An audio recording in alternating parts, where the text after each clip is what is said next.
ॐ यो ब्रह्माणं विदधाति पूर्वं यो वै वेदांश्च प्रणीणाति तस्मै तमहदेवमात्मबुद्धिप्रकाशं मुमुक्षुर्वै शरणमहं प्रपद्ये। ॐ शान्ति शान्ति। ॐ नमो ब्रह्मादिभ्यो ब्रह्मविद्या संप्रदायकर्तृभ्यो वंशर्षिभ्यो महद्भ्यो नमो गुरुभ्यः। सर्वोपप्लवरहितः प्रज्ञानघनः प्रत्यगर्थो ब्रह्मैवाहमस्मि ब्रह्मैवाहमस्मि।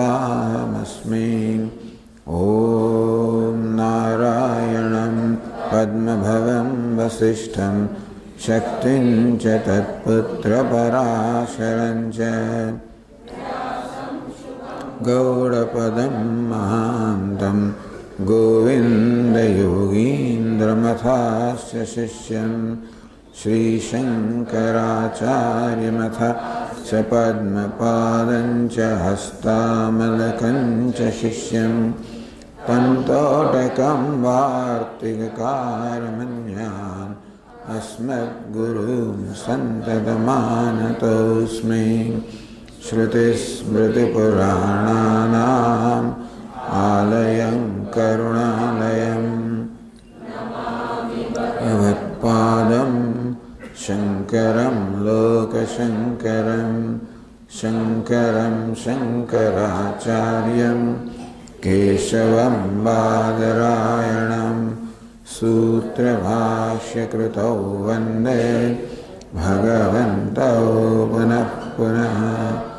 ईश्वरो गुरुरात्मेति मूर्तिभेदविभागिने व्योमवद्व्याप्तदेहाय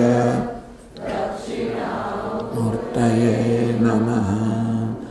ॐ पार्थाय प्रतिबोधितां भगवता नारायणेन स्वयं व्यासेन ग्रथितां पुराणमुनिना मध्ये महाभारतम् अद्वैतामृतवर्षिणीं भगवतीं दशाध्यायिनीम् अम्ब त्वामनुसन्दधामि भगवद्गीते भवद्वेषिणीम् यं ब्रह्मा वरुणेन्द्ररुद्रमरुतः स्तुन्वन्ति देव्यैस्तवैः वेदैः साङ्गपदक्रमोपनिषदैः गायन्ति यं सामगाः ध्यानावस्थिततद्गतेन मनसा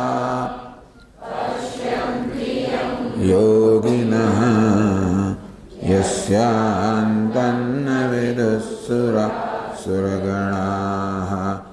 देवाय तस्मै नमः। पंचावनवां श्लोक थी बोलो। श्री भगवान वाच। श्री भगवान वाच। श्री भगवान वाच। प्रजहाति यदा कामान् सर्वान् पार्थमनोगतान्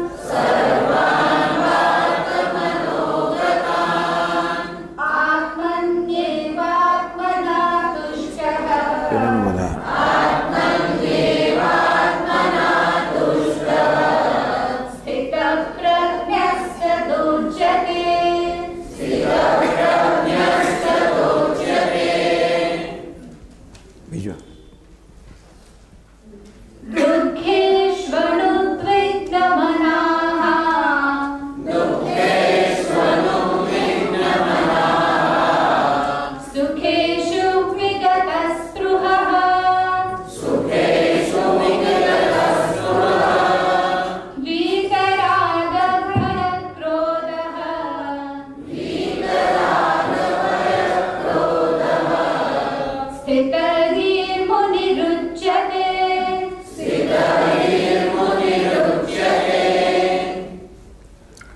સ્થિત પ્રજ્ઞ તદોચ્યતે તદા સ્થિત પ્રજ્ઞ ઉચ્યતે.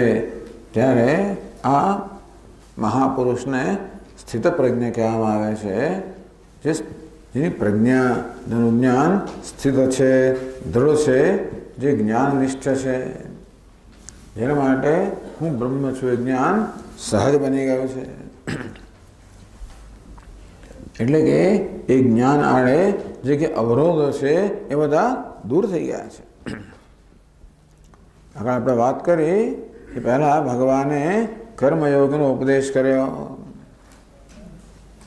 હવે આગળ વાત કરી કે મનુષ્ય જીવનનો ધ્યેય શું છે, તો કે પોતાનામાં રહેલી સ્વાભાવિક પૂર્ણતા પ્રાપ્ત કરવી. તો આપણે કેમ જીવન જીવવું જોઈએ? એવી રીતે જીવન જીવીએ જેથી આપણામાં રહેલી પૂર્ણતાનો આવિર્ભાવ થયા કરે. તો પોતાના રહેલી પૂર્ણતા અનંત જેને બ્રહ્મ કહેવામાં આવે છે એ તો છે જ, પણ એની આડે કંઈક અવરોધો છે એને દૂર કરવાના છે. તો પહેલું આપણે પગથિયું બતાવ્યું નિષ્કામ કર્મયોગ. નિસ્વાર્થ ભાવથી કર્મ કરીએ. કર્મની પાછળ સમર્પણની ભાવના હોય, અન્ય સેવાની ભાવના હોય, અન્યને ઉપયોગી થવાની ભાવના હોય, અને એ દ્વારા કશું વ્યક્તિગત વળતર મેળવવાની કોઈ ગણતરી ના હોય, પોતાની જાતનું સમર્પણ કરવાની ભાવના હોય કે ભગવાને મને ઘણું આપ્યું છે અને તેથી મારું કર્તવ્ય છે જે મને આપ્યું છે એનું કઈ રીતે હું વળી વળતર વાળું, એનું કેમ સમર્પણ કરું, એને કેમ પાછું વાળું. ઈશ્વરની આ જે યોજના છે એમાં હું પણ કેમ ઉપયોગી બનું, કેમ મારો ફાળો આપો. આ ભાવના આપણી ઉન્નતિ કરનારી છે. આપણામાં રહેલા જે અવરોધો છે, રાગ દ્વેષ છે, જે સ્વાર્થીપણાને જન્મ્યા છે એને ધીમે ધીમે દૂર કરનારી છે. પછી બીજું પગથિયું છે આવરણનો નાશ, અજ્ઞાનનો નાશ. જે ઉપદેશથી થાય તત્વમસી, ગુરુજીના ઉપદેશથી જે મારામાં અજ્ઞાન છે કે હું જીવ છું એનો નાશ થાય, હું બ્રહ્મ છું એ પ્રકારનું જ્ઞાન થાય. ભગવાન ભગવદ્ ગીતામાં આ રીતે 2 તબક્કાનો આધ્યાત્મિક કાર્યક્રમ આપે છે. જ્ઞાન યોગેન સાંખ્યાનામ, કર્મયોગેન યોગિનામ. તો પહેલો છે કર્મયોગ, પછી બીજો છે જ્ઞાન યોગ. આ પ્રકારની સાધના દ્વારા જેણે જ્ઞાન પ્રાપ્ત કર્યું છે અને સર્વ પ્રયત્ન દ્વારા જેણે જ્ઞાન આડેના બધા અવરોધ દૂર કર્યા છે, અને તેથી હું બ્રહ્મ છું જ્ઞાન જેને હવે સ્વાભાવિક થઈ ગયું, એને જ્ઞાન નિષ્ઠ કહેવાય, સ્થિત પ્રજ્ઞ કહેવાય. જે આપણા જીવનનું ધ્યેય છે, આ છે આપણા જીવનનું ધ્યેય. અંગ્રેજીમાં રોલ મોડલ, આપણો આદર્શ. તો અર્જુન પૂછે છે કે આદર્શ મનુષ્ય, આદર્શ પુરુષ કે મનુષ્ય કેવો હોય, એના લક્ષણ કેવા હોય, એવા કયા વિશેષ કે અસાધારણ ચિહ્નો એનામાં છે જે એને બીજા બધા સામાન્ય મનુષ્યો કરતા જુદો પાડે છે. તો આ શ્લોકમાં ભગવાન એવા લક્ષણનું વર્ણન કરે છે એટલું જ નહીં, પરંતુ એને પ્રાપ્ત કરવાના સાધનનું પણ વર્ણન કરે છે જેથી સાધકો એને જીવનમાં અપનાવી શકે. પ્રજહાતિ યદા કામાન સર્વાન પાર્થ મનોગતાન. હે પાર્થ, યદા સર્વાન મનોગતાન કામાન પ્રજહાતિ પ્રકર્ષેણ જહાતિ. જ્યારે મનમાં ઉદ્ભવતી બધી જ કામનાઓનો સારી રીતે ત્યાગ કરી દે છે. ગઈકાલે આપણે ચર્ચા કરી કે આપણે તો કામનાને છોડી શકીએ એમ નથી. કામના આપણને છોડીને જાય ત્યારે જ છુટકારો થાય. ઈચ્છા તો એની જાતે ઉદ્ભવતી હોય છે, તેથી છોડવું ન છોડવું આપણા હાથમાં નથી. પરંતુ આપણે જ મનમાં એવા પ્રકારનું વાતાવરણ ઉત્પન્ન કરીએ જેથી ઈચ્છાને આવવાની કોઈ કારણ જ ના રહે. ઈચ્છા આવે છે અંદરની અધૂરપમાંથી, ઉણપમાંથી, રાગદ્વેષમાંથી, સ્વાર્થમાંથી.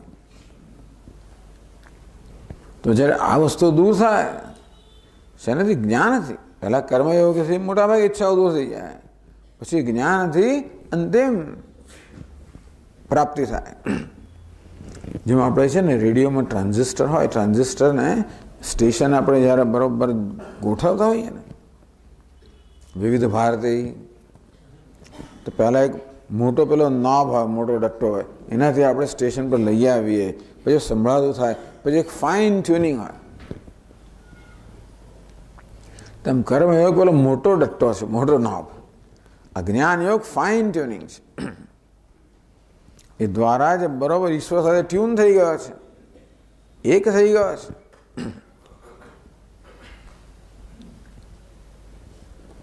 અને તેથી જે પોતાના અંતરમાં પૂર્ણતાનો અનુભવ કરી રહ્યો છે, આત્મનીવ આત્મના તુષ્ટ, જે સ્વયં પોતાનાથી સંતુષ્ટ છે. આત્મામાં કોઈ ઉણપ નથી, એના માટે સંતોષ ન હોવાનું કોઈ કારણ નથી. પરંતુ અનાત્માની ઉણપોને આપણે આપણી ઉણપ માનીને આપણી જાતને ઊણા અધૂરા માનતા હોઈએ છીએ. ગઈકાલે વાત કરી આત્મા અનાત્મ વિવેક, જેણે આત્માને અનાત્માથી જુદો જાણ્યો છે. આત્મા સચ્ચિદાનંદ સ્વયં પૂર્ણ છે, હું પૂર્ણ છું. આત્મનિવ આત્મના તુષ્ટ. આનું આધ્યાત્મિક સાધના, જેનાથી આપણને ક્રમે ક્રમે આંતરિક સંતોષ જન્મતો જાય. સમજો આગળ વધી રહ્યો છું કેમ કહેવાય? શી ખબર પડે? જેટલે ઊંચે આપણને આંતરિક પ્રસન્નતા જન્મે, જેટલે ઊંચે આપણને આંતરિક સંતોષ જન્મે, એને કારણે બહાર પણ સંતોષ જન્મે.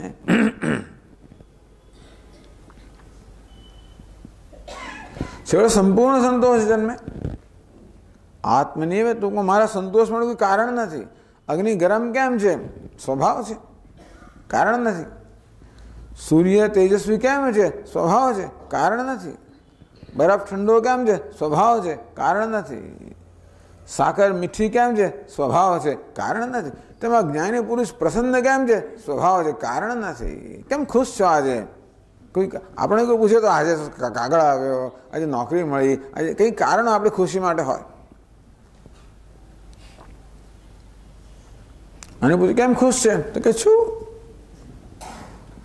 ખુશ ન હોવાનું કારણ નથી. સ્થિત પ્રજ્ઞસ્તદોચ્યતે તદા સ્થિત પ્રજ્ઞ. કોણ આનંદ નથી ઈચ્છતું? કોણ પ્રસન્નતા ન ઈચ્છે? કોણ સંતોષ ન ઈચ્છે? એ પૂર્ણ માત્રામાં જેણે પ્રાપ્ત કર્યો છે એને સ્થિત પ્રજ્ઞ કહ્યો. એનું આંતરિક લક્ષણ કહ્યું. તો બહારના એના ચિહ્નો કેવા છે? તો કહ્યું દુઃખેશુ અનુદ્વિગ્ન મનાઃ સુખેશુ વિગત સ્પૃહઃ. એને સામાન્ય લોકો દુઃખની સ્થિતિ કહે છે. એ તો નથી કહેતો, પણ સામાન્ય લોકો દુઃખની સ્થિતિ કહે. આપણે કશોક પ્રયત્ન કરીએ અને સફળ ન થઈએ, નિષ્ફળ જઈએ તો દુઃખી થઈ જઈએ. કોઈ આપણું અપમાન કરે, દુઃખી થઈ જઈએ. ધાર્યું ન થાય, દુઃખી થઈ જઈએ. પ્રતિકૂળતાઓ જન્મે, દુઃખી થઈ જઈએ. અને વધારે દુઃખી ક્યારે થઈ જઈએ કે આપણે પ્રતિકૂળતા જન્મે અને આપણે એને હટાવી ન શકીએ, પ્રતિકાર ન કરી શકીએ. માથું દુખે અને દવા લેવા છતાં ન જાય.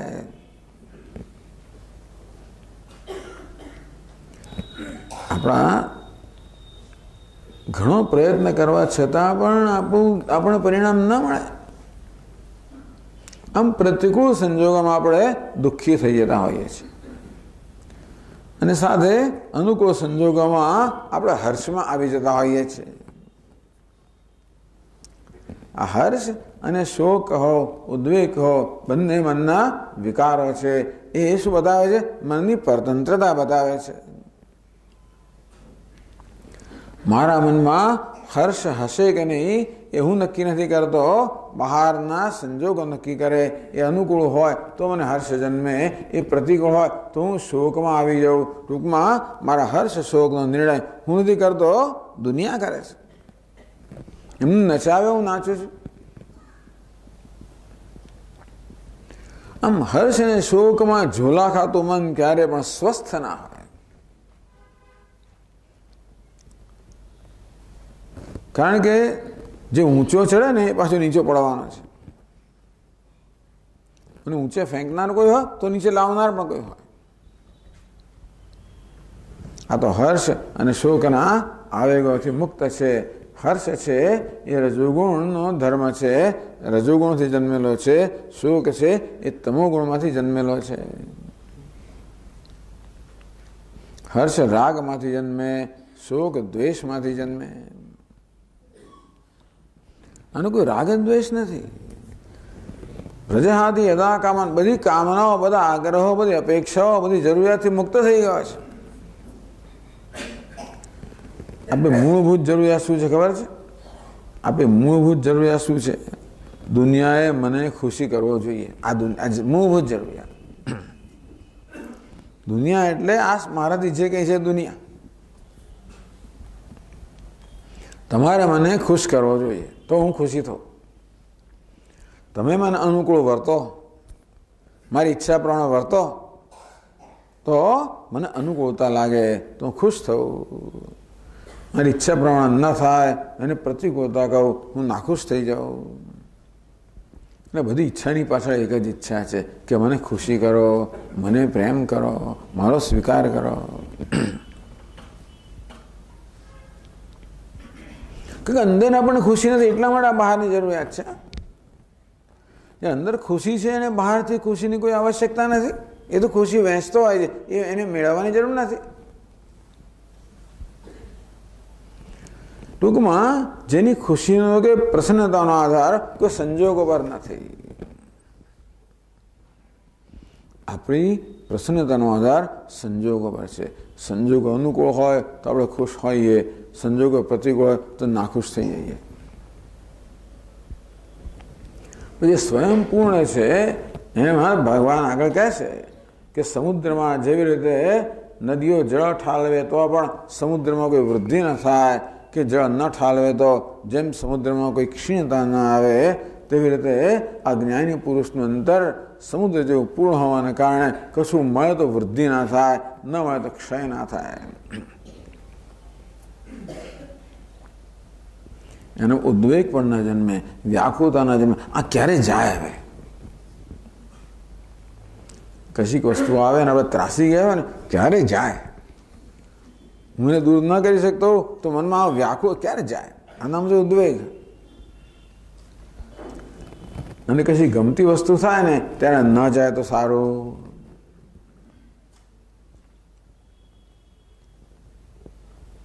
એમ નામ સ્પૃહા. આમ દુઃખેશુ, દુઃખ આવે તો આપણો ઉદ્વેગ જન્મે, વ્યાકુળતા જન્મે. આનું ક્યારે નિવારણ થાય, ક્યારે છૂટું? અને જ્યારે શોક જન્મે અને એને જ્યારે અનુકૂળતા હોય ત્યારે મનમાં હર્ષ જન્મે કે આ ન જાય, સ્પૃહા જન્મે, તૃષ્ણા જન્મે. આ ના જાય તો સારું. કારણ કે મારા આનંદનો, સુખનો આધાર અન્ય પર છે. દુઃખેશુ અનુદ્વિગ્ન મનઃ. દરેક પરિસ્થિતિમાં અનુમન પ્રસન્ન છે. એ કશાનો દ્વેષ પણ કરતો નથી. આગળ કહેશે વીત રાગ ભય ક્રોધ હૈ. એનામાં રાગ, ભય, ક્રોધ કઈ નથી. રાગ કોને કહેવાય? આસક્તિને રાગ કહેવાય. કશી વસ્તુ વગર મને ન ચાલે એનું નામ રાગ. આ તો જોઈએ જ, આના વગર ન ચાલે. આમ મારી ખુશી માટે હું આધારિત છું. જે મને ઉપકારક હોય, મને મદદરૂપ હોય, મને સહાયક હોય, એના પર હું આધારિત છું. અને તેથી એ પરતંત્રતા રાગમાંથી જન્મે, આસક્તિમાંથી જન્મે. આ તો જોઈએ, આના વગર ન ચાલે. ત્યારે દ્વેષ એટલે આ તો હોવું જ ન જોઈએ, જેની હાજરીમાં દુઃખી થઈ જાઓ. જે વસ્તુની હાજરીમાં હું ખુશી થઈ જાઉં અને ગેરહાજરીમાં દુઃખી થઈ જાઉં એને રાગ કહેવાય. જેની હાજરીમાં દુઃખી થઈ જાઉં અને ગેરહાજરીમાં સુખી થયું દ્વેષ કહેવાય.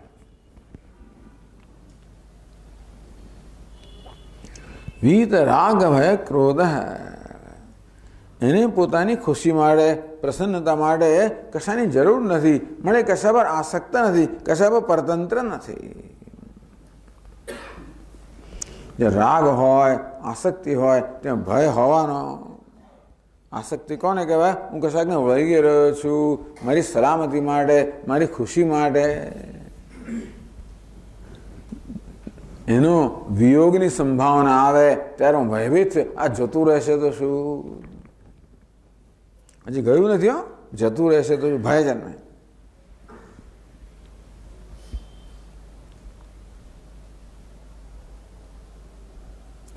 અમારી કોઈ પ્રિય વ્યક્તિ વિદાય લઈ લેશે તો શું?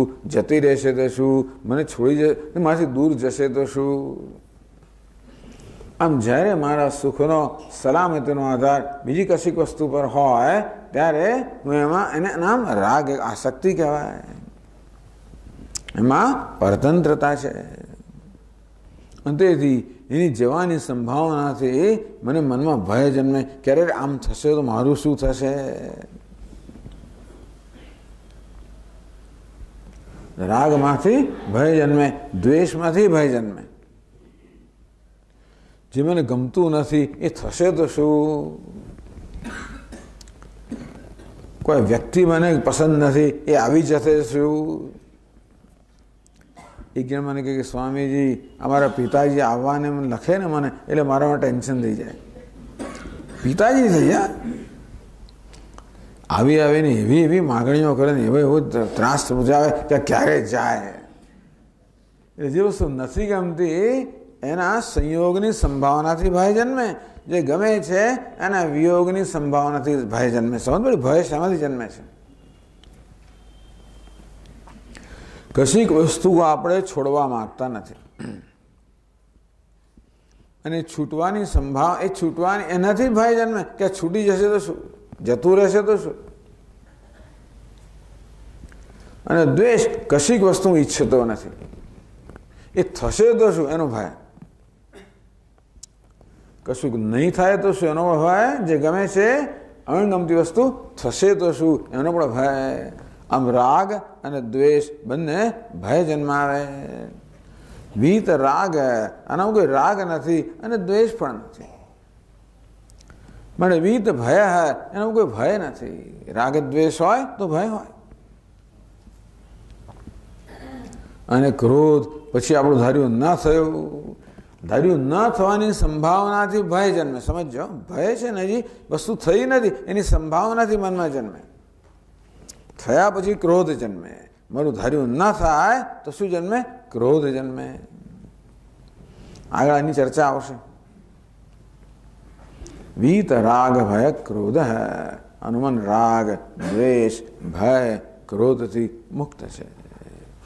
બસ આ જ વસ્તુ દુઃખી કરનારી છે ને. આપણો જો આપણા મનનો સ્વભાવ તો પ્રસન્નતા છે, આપણું મન તો નિર્મળ છે. જળનો સ્વભાવ સ્વચ્છ હોય, એમાં આપણે કચરો નાખીએ તો બિચારો મેલો થઈ જાય, ગંદુ થઈ જાય. અને તો તળાવનું જળ ગંદુ હોય તો આપણને એનું તળિયું દેખાય નહીં. એ તળાવના જળમાંથી આ ગંદકી કાઢી લઈએ, એ સ્વચ્છ થઈ જાય તો પારદર્શક બની જાય. પછી આપણને એનું તળિયું બહુ સ્પષ્ટ દેખાય ને. જેમ જેમ કચરો જતો જાય તેમ તેમ આપણને તળિયું દેખાતું જાય. બધો જ કચરો દૂર થાય, તળિયું સ્પષ્ટ થઈ જાય. મન પણ એવું જ છે. રાગ દ્વેષ ભય ક્રોધ કચરો છે. જેટલું વધારે હોય એટલું તળિયું કયું છે? આનંદ તળિયું છે. આત્મા એનો અનુભવ ના થાય. જેમ જેમ મલિનતા દૂર થતી જાય તેમ મન પ્રસન્ન બનતું જાય. મલિનતા સર્વે રીતે દૂર થઈ ગઈ. સર્વાન કામાન, આ કામ કહો કે ઈચ્છા કહો કે રાગ દ્વેષ કહો કે મલિનતા કહો, સર્વ દૂર થઈ ગઈ છે. અંતેથી પોતાના સ્વાભાવિક આનંદમાં પ્રતિષ્ઠિત છે. વીતરાગ ભય ક્રોધ સ્થિત ધીહી, એટલે એની ધી, એની બુદ્ધિ, એનું જ્ઞાન દ્રઢ છે. આ રાગ દ્વેષ ભય હોય અને ક્રોધ હોય તો દ્રઢતા ન હોય, આપણે હલાવી દે. તો પોતાના જ્ઞાનની સ્થિરતામાં, દ્રઢતામાં, નિષ્ઠામાં કોઈ અવરોધ નથી. મળે કેવો છે? જ્ઞાનનિષ્ઠ છે. સ્થિતધિ મુનિ ઉચ્ચતે. આ મુનિ આત્માનું, પરમાત્માનું મનન કરવું એ જેના માટે સ્વભાવ છે, એ મુનિને સ્થિતધિ, સ્થિત પ્રજ્ઞા કહેવામાં આવે છે. એટલે આપણે શું શીખવાનું? આપણે આટલું શીખવાનું કે મનમાં રાગ, દ્વેષ, ભય, ક્રોધ જન્મે તો એનું નિવારણ કરી દેવું.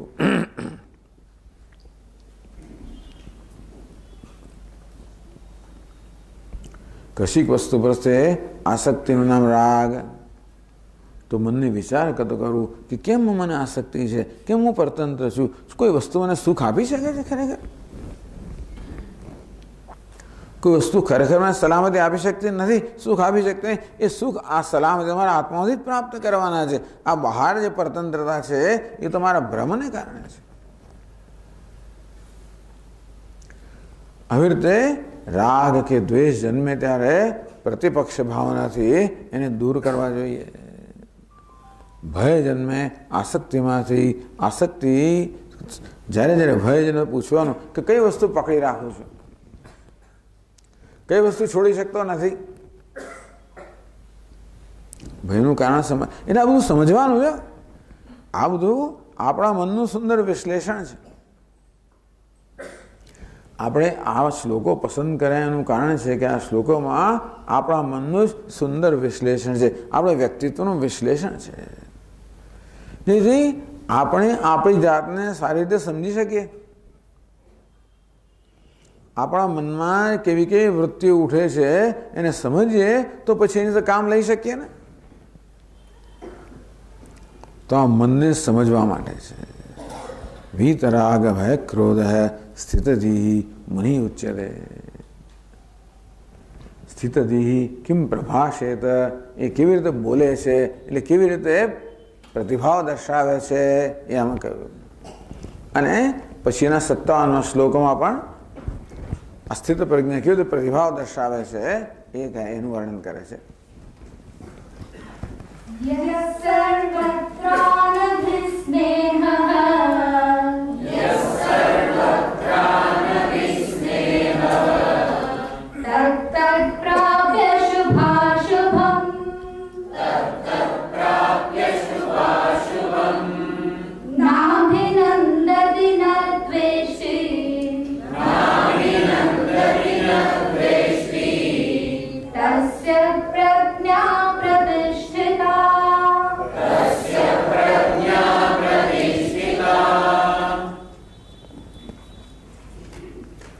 यह सर्वत्र अनभिस्नेह है. एक स्नेह છે, બીજો અભિસ્નેહ છે. સ્નેહ અને અતિ સ્નેહ. સ્નેહ સારી વસ્તુ છે, અતિ સ્નેહ બંધન કરનારું છે. માને પોતાના બાળક અતિ સ્નેહ ઘણી વાર હોય છે. બાળક માદું પડી જાય તો મા માદી પડી જાય.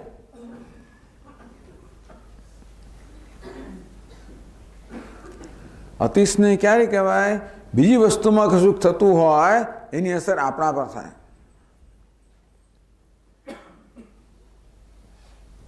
પુત્રે પુષ્ટે અહમ પુષ્ટ, પુત્રે નષ્ટે અહમ નષ્ટ.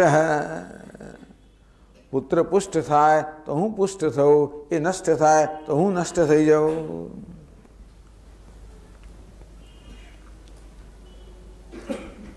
સ્નેહ બરોબર છે. આપણા સંબંધોમાં સ્નેહ તો હોવો જોઈએ. આ જ્ઞાની પુરુષ બધાને સ્નેહ કરે. જો સ્નેહ હોય તો કાળજી હોય. આમ બાળકને સ્નેહ કરવો જોઈએ. પતિ પત્નીને સ્નેહ કરે, પત્ની પતિને સ્નેહ કરે. ટૂંકમાં આપણા જે સંબંધીઓ હોય એને આપણે સ્નેહ કરીએ, મિત્રોને બધાને સ્નેહ કરીએ. સ્નેહ હોય તો પછી કાળજી હોય. પણ અતિ સ્નેહ બંધન કરનારો છે. અતિ સ્નેહ પરતંત્રતાની નિશાની છે.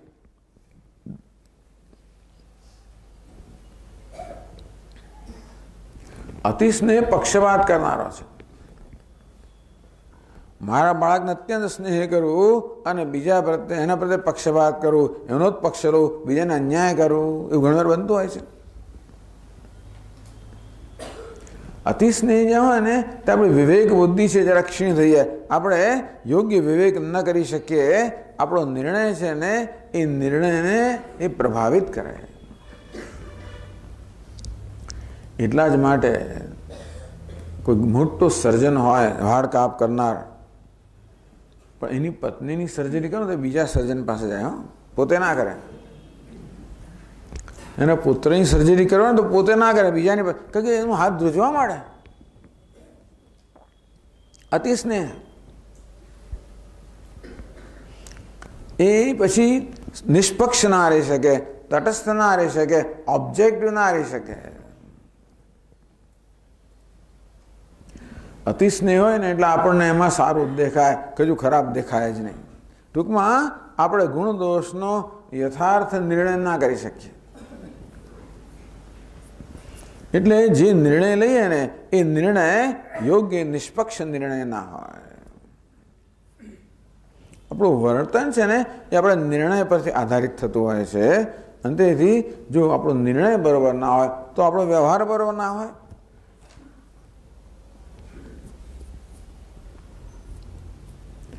અનભિસ્નેહ, આ અભિસ્નેહથી અતિ સ્નેહથી મુક્ત છે. એક વસ્તુ કહી, સ્નેહ બધાને કર્યો, પણ અતિ સ્નેહ જે પક્ષપાત કરાવનાર છે, જે અન્યાય કરાવનાર છે, જે આપણને બંધન કરનાર છે, એનાથી મુક્ત છે.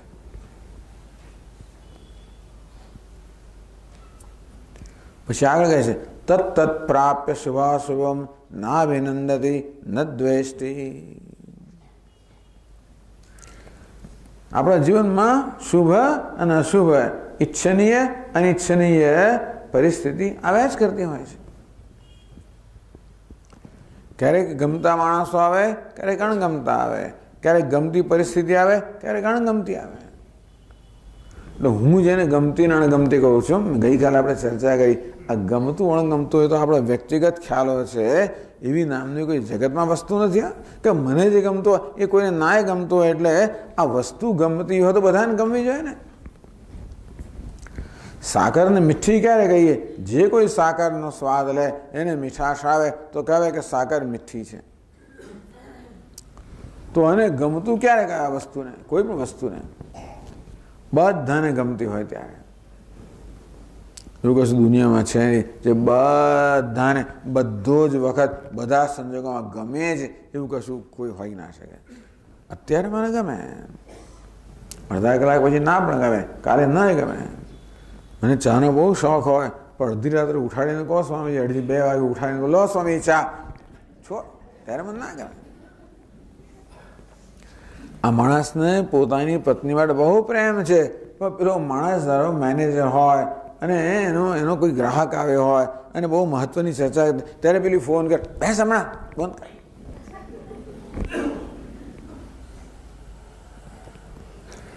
એવું કોઈ નથી કે કશું નથી જે આપણે બધા સંજોગોમાં ગમે.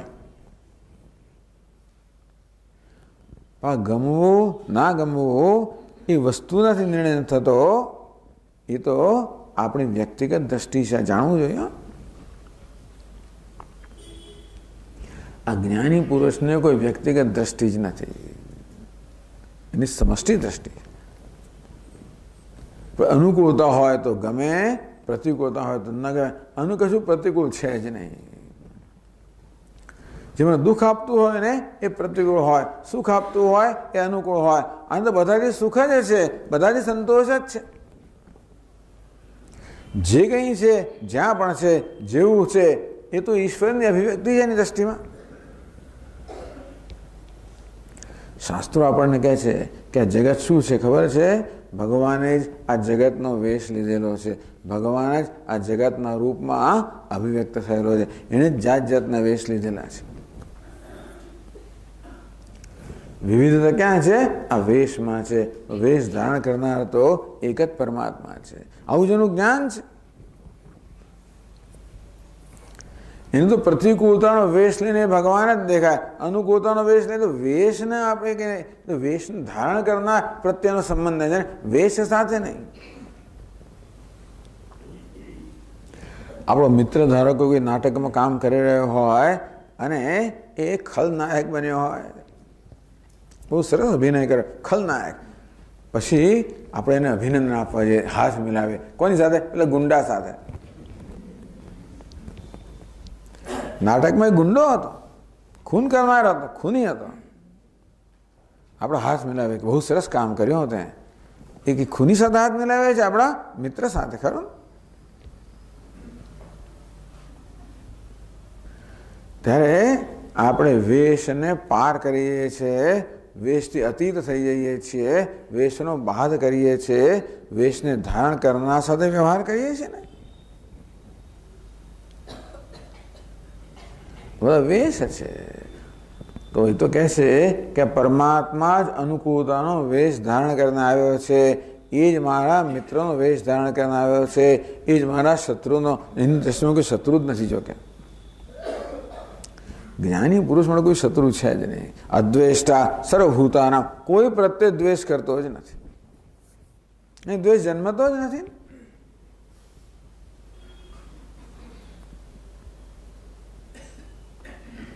તત્ત પ્રાપ્ય શુભાશુભમ, શુભ ન શુભ, અનુકૂળ પ્રતિકૂળ, ઈચ્છનીય અનિચ્છનીય, જે કોઈ પરિસ્થિતિ જન્મે એ પરિસ્થિતિને પ્રત્યાઘાત પ્રતિભાવ નહીં દર્શાવતો. એ પરિસ્થિતિમાં વ્યક્ત થયો છે એ તો પરમાત્માને જુએ છે, માટે એને તો સર્વત્ર સ્નેહ જ છે. ના વિનંદતી ન દ્વેષ્ટી. આપણા તો કોઈ શુભ વસ્તુ બને, ઈચ્છનીય બને, અનુકૂળ બને તો આપણે અભિનંદન આપીએ, એને વખાણ કરવા માંડીએ, એને વળગીએ. કશું અનિચ્છનીય બને, પ્રતિકૂળ બને તો આપણે એને દ્વેષ કરીએ, નિંદા કરવા માંડીએ, ઝઘડીએ. ક્યાંક સંધિ કરીએ, ક્યાંક વિગ્રહ કરીએ. સંધિ એટલે ક્યાંક સંબંધ બાંધીએ, પ્રેમ કરીએ, ક્યાંક વિગ્રહ કરીએ, એટલે દ્વેષ કરીએ. મિત્ર સાથે સંધિ, શત્રુ સાથે દ્વેષ કે વિગ્રહ. શત્રુ મિત્રે પુત્રે બંધો મા કુરુ યત્નમ વિગ્રહ સંધો. શંકરાચાર્ય મહારાજ કહે કે શત્રુમાં મિત્રમાં, શત્રુમાં સંધિ, વિગ્રહ, મિત્રમાં સંધિ, આ બધું છોડ દો.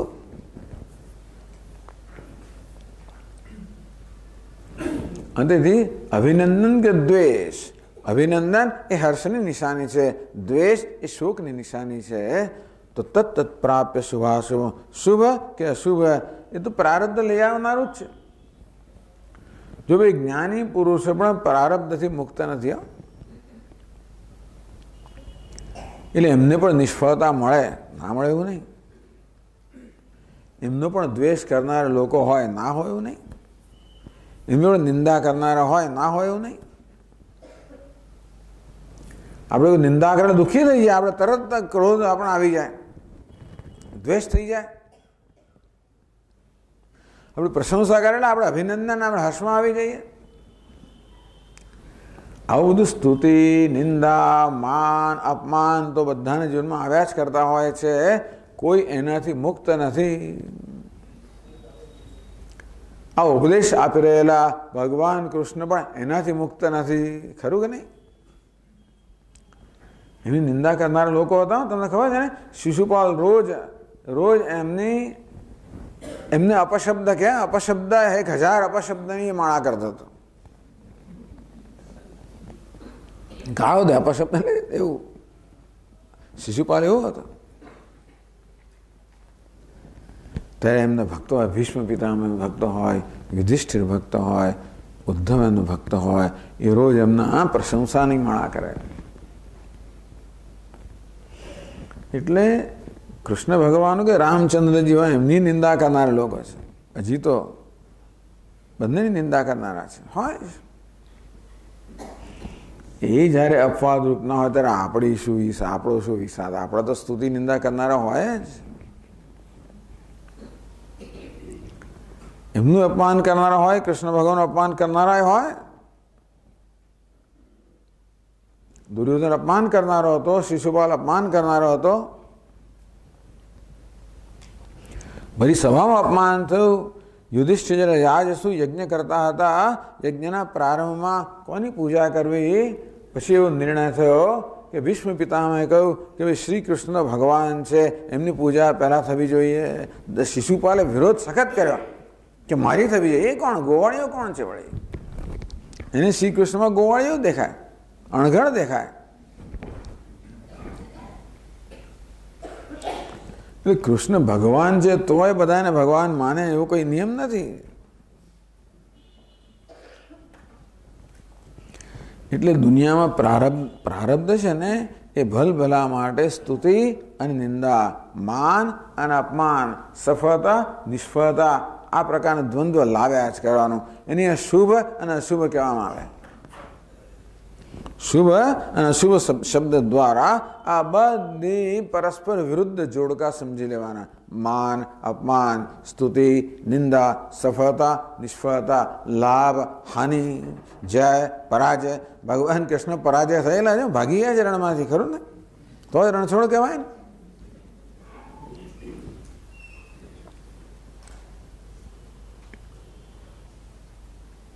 ના વિનંદી ન દ્વેષ્ટિ. શુભ બને એટલે હર્ષના આવેગમાં આવી જાય, અશુભ બને દ્વેષ કરવા માંડે, એવું કશું જ નહીં. એ તો બધાને સ્નેહ કરતા હોય, પ્રસન્નતાથી બધી વસ્તુઓ સ્વીકાર કરે છે. એટલે ભાઈ કારેલાનો પણ આનંદ માણે અને લાડુનો પણ આનંદ માણે. એવું કડવું હોય તો એ બરાબર છે અને મીઠું હોય તો એ બરાબર છે. તસ્ય જો આપણે અભિનંદન કરીએ, હર્ષમાં આવી જઈએ, દ્વેષ કરીએ તો ક્યારે આપણે જ્ઞાનમાં નિષ્ઠા ના થઈ શકે. આ જ્ઞાન નિષ્ઠાની વાત થઈ રહી છે.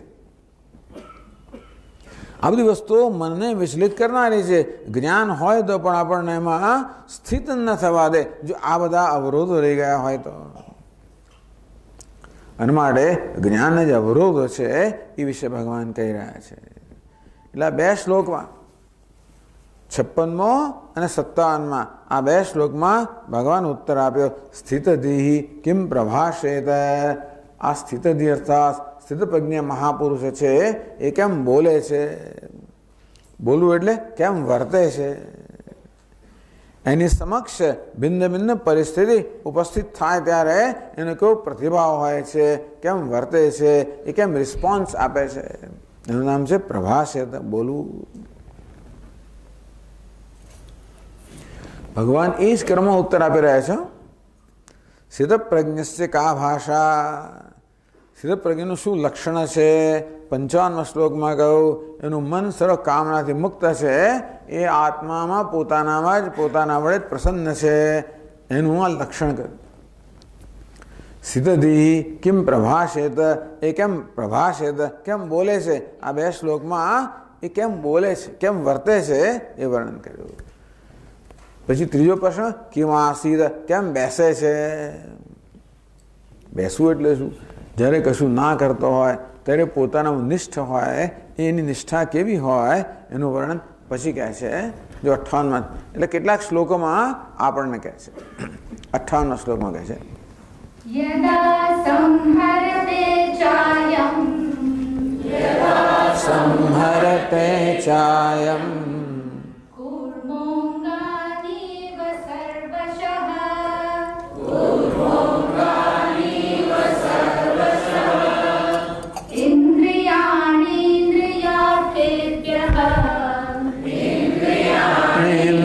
ઇન્દ્રિયાર્થેભ્યઃ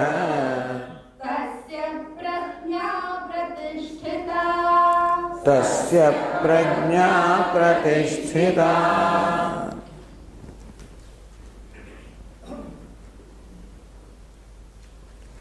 ભગવાન આ જ્ઞાની મહાપુરુષ છે, એની મનની એને પોતાના મન પર પ્રભુત્વ છે. તો જ્ઞાની પુરુષને પોતાના મન પર પ્રભુત્વ છે. ટૂંકમાં એનું મન, એની ઇન્દ્રિયો, એનું વ્યક્તિત્વ એનું કહ્યું કરનારી છે. પ્રભુત્વ કોને કહેવાય? આપણું કહ્યું કરે. હું મનને કહું શ્રી રામ જય રામ, તો મન કે ભાઈ રામ રામ ફલાણા રામ રામસ્વામી એમ કરતા કરતા ક્યાં ભાગી જાય. હું એને એક કહું ને મન બીજે ક્યાંક જતું રહે. હું મનને પૂજા કરવાનો કહું, મન કે મારે ટીવી જોવું છે. હું જપ કરતો, મન કે મારે ચા પીવી છે.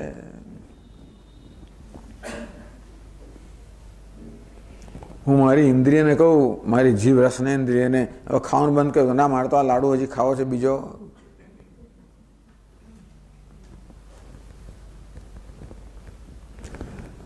જ્યારે આપણું મન કે ઇન્દ્રિયો કાબુમાં ના હોય તો જ્ઞાનમાં પ્રતિષ્ઠા કેમ? જ્ઞાન જ ના હોય, કદાચ હોય તો એ પ્રતિષ્ઠા પ્રાપ્ત ના થાય. અને મન પર કેમ પ્રભુત્વ છે ખબર છે? આ બધા મન કેમ અનુકૂળ છે? આ ઇન્દ્રિયો આખું વ્યક્તિ તો અનુકૂળ છે. ભગવાન 6ઠ્ઠા અધ્યાયમાં કહે છે કે આત્મૈવ હ્યાત્મનો બંધુ આત્મૈવ રિભુ આત્મનઃ. આપણું મન જ આપણો મિત્ર બને, આપણું મન જ આપણું શત્રુ બની શકે.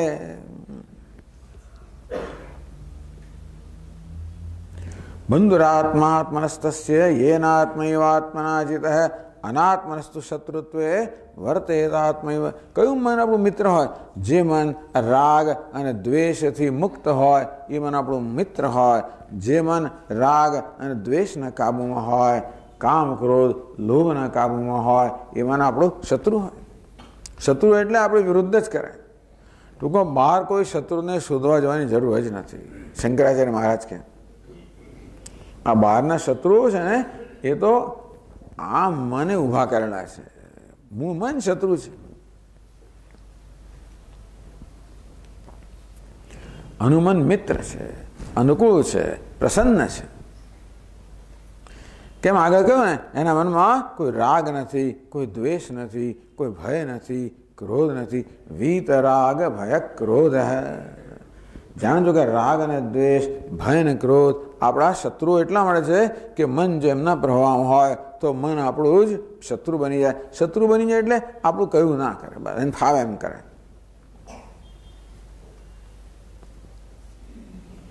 કઠોપનિષદ સરસ દૃષ્ટાંત આપે છે. એક રથનું દૃષ્ટાંત આપે છે. કઠોપનિષદ રૂપક આપે છે.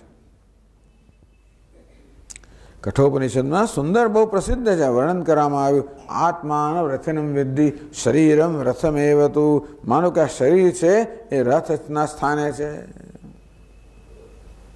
આપણી ઇન્દ્રિયો છે ને જ્ઞાનેન્દ્રિયો ઘોડાને સ્થાને છે, મન લગામને સ્થાને છે, બુદ્ધિ સારથીના સ્થાને છે, ડ્રાઈવરના સ્થાને છે. આ જીવાત્મા રથમાં મુસાફરી કરી રહ્યો છે. આપણે કોઈ ટેક્સીમાં બેઠા હોઈએ, અજાણ્યા સ્થળે ગયા હોઈએ તો આ ટેક્સી ક્યાં જશે ને ક્યાં નહીં જાય એનો નિર્ણય આપણે ન કરી શકીએ. ડ્રાઈવર નિર્ણય કરે. એ આપણે ફેરવે તો ફેરવે ખરો. રિક્ષાવાળા ઘણા ચક્કરો મારાવે છે ને આપણને.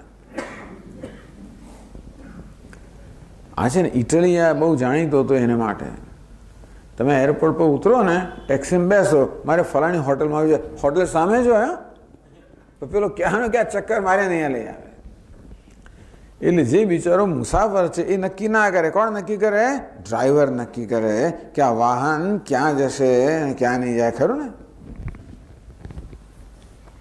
બુદ્ધિ આપણી ડ્રાઈવર છે.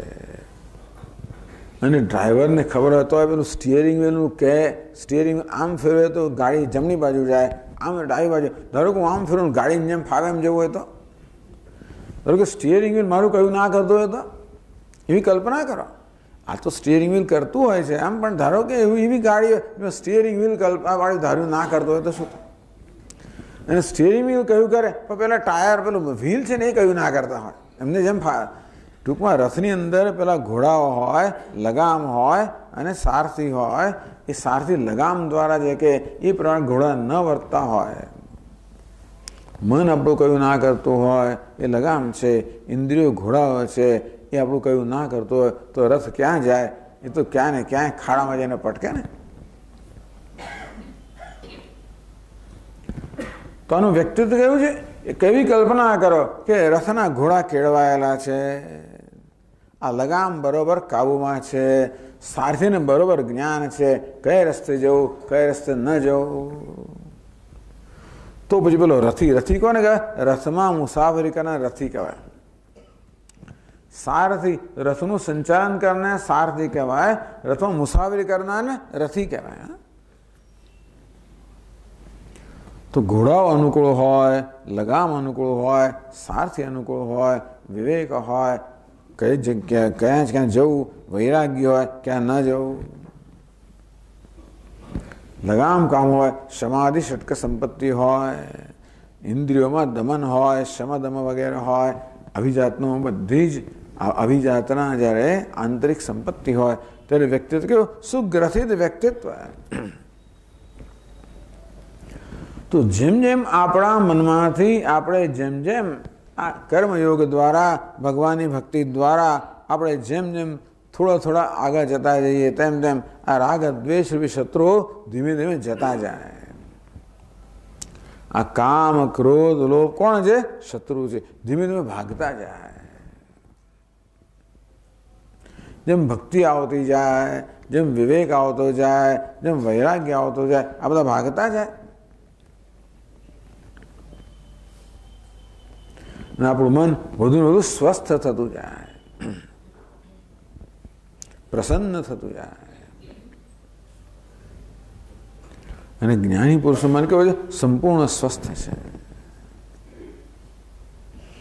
જેવી રીતે સારથી એમ એની લગામ દ્વારા ઘોડાઓનું સંચાલન કરે અને રથ વ્યવસ્થિત ચાલતો હોય, તેવી રીતે આ યોગી કહો, આ જ્ઞાની કહો, એ પોતાની બુદ્ધિ દ્વારા, મન દ્વારા ઇન્દ્રિયોનું બરાબર સંચાલન કરે છે. ઇન્દ્રિયો, મન, બુદ્ધિ એનું કહ્યું કરે છે.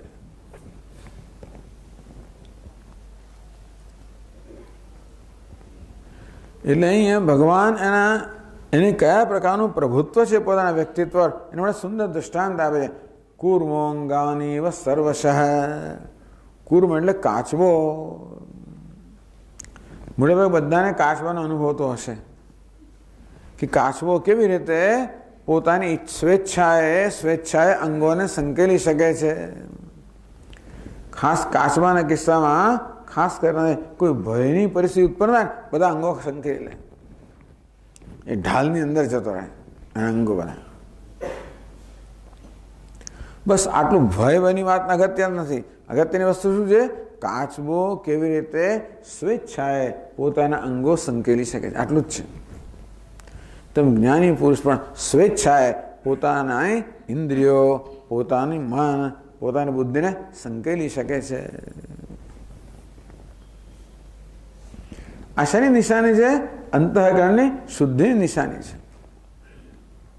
પેલા જળ જેમ સ્વચ્છ થતું જાય, મન પણ રાગ દ્વેષ રૂપી મલિનતાથી મુક્ત થતું જાય, તેમને મન આપણને અનુકૂળ થતું જાય અને આપણું કહ્યું કરતું જાય, આપણને સહકાર આપતું જાય અને છેવટે સંપૂર્ણ રીતે આપણું મિત્ર બની જાય. ઇન્દ્રિયાણી ઇન્દ્રિયાર્થેભ્યઃ. ઇન્દ્રિય એટલે ઇન્દ્રિયો, જ્ઞાનેન્દ્રિયો. અર્થ એટલે વિષયો. આ જગતમાં 5 પ્રકારના વિષયો છે: શબ્દ, સ્પર્શ, રૂપ, રસ, ગંધ. બરાબર ને? અને એ 5 પ્રકારના વિષયોનો અનુભવ કરવા માટે ભગવાન આપણે 5 જ્ઞાનેન્દ્રિયો આપેલી છે. આ શ્રોત્રેન્દ્રિય છે, એ દ્વારા આપણે શબ્દ સાંભળીએ છીએ. આ સ્પર્શેન્દ્રિય છે, એ દ્વારા સ્પર્શનો અનુભવ કરીએ છીએ. આ ચક્ષુરેન્દ્રિય છે, એ દ્વારા રૂપ રંગનો અનુભવ કરીએ છીએ. આ રસનેન્દ્રિય છે, એ દ્વારા સ્વાદનો અનુભવ કરીએ છીએ. આ ઘ્રાણેન્દ્રિય છે, એ દ્વારા ગંધનો અનુભવ કરીએ છીએ. અનુભવ કરવાનો વાંધો નથી. વેદાંત એમ નથી કહેતું કે તમે અનુભવ કરો જ નહીં, કે દુનિયામાંથી વિમુખ થઈ એવું નથી કહેતું. વેદાંત શાસ્ત્ર શીખવે છે કે કેવી રીતે જીવનનો આનંદ માણવો. ઈશાવાસ્ય ઉપનિષદ કે તેન ત્યક્તેન ભુંજીથા. ત્યાગથી ભોગવી જાણો. ભોગવી ક્યારે છે કહેવાય? ત્યાગ હોય ત્યારે, આસક્તિનો ત્યાગ. તો જ વસ્તુને આપણે ભોગવી શકીએ, માણી શકીએ. આ જ્ઞાની પુરુષ જીવનને માણે છે. એમ ના માનતું કે માણસ નીરસ છે, એને કંઈ ભાન નથી, એવું નથી. જીવનને પ્રત્યેક ક્ષણ માણી રહ્યો છે. જે કશું હોય એને માણી શકીએ, એમાં શું છે? એટલા જ અમુક જ વસ્તુ હોય તો જો માણી શકું, અમુક ના હોય તો નહીં, જે હોય એને માણી શકે. એના માટે બધું લક્ઝરી છે.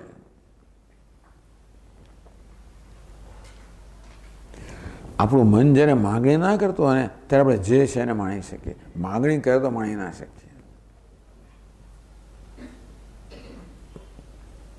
હું અમેરિકામાં હતો અને એક મિત્ર ત્યાં આગળ આવ્યો, તો ન્યુયોર્કમાં રહેતો એટલે મિત્રો બધા તમારા ઘેર આવે ને જાય. આવતી વખતે આપણે ત્યાં આવે ને જતી વખતે એટલે આવે ત્યારે લેવા જવાનું, જતી વખતે મૂકવા જવાનું. એ આવે એટલે વળી પાસે થોડા આપણે ફરવા લઈ જઈએ. આ એક ત્યાંનો આવો ક્રમ છે.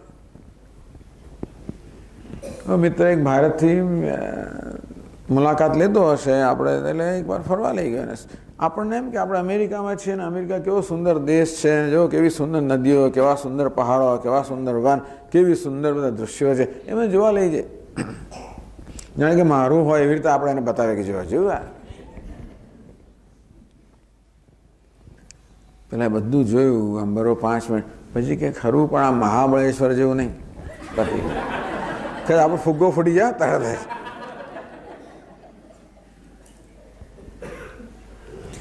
એ વ્યક્તિને માણી શકતી કેમ નથી? કારણ કે આ જેવું છે એનો સ્વીકાર નથી.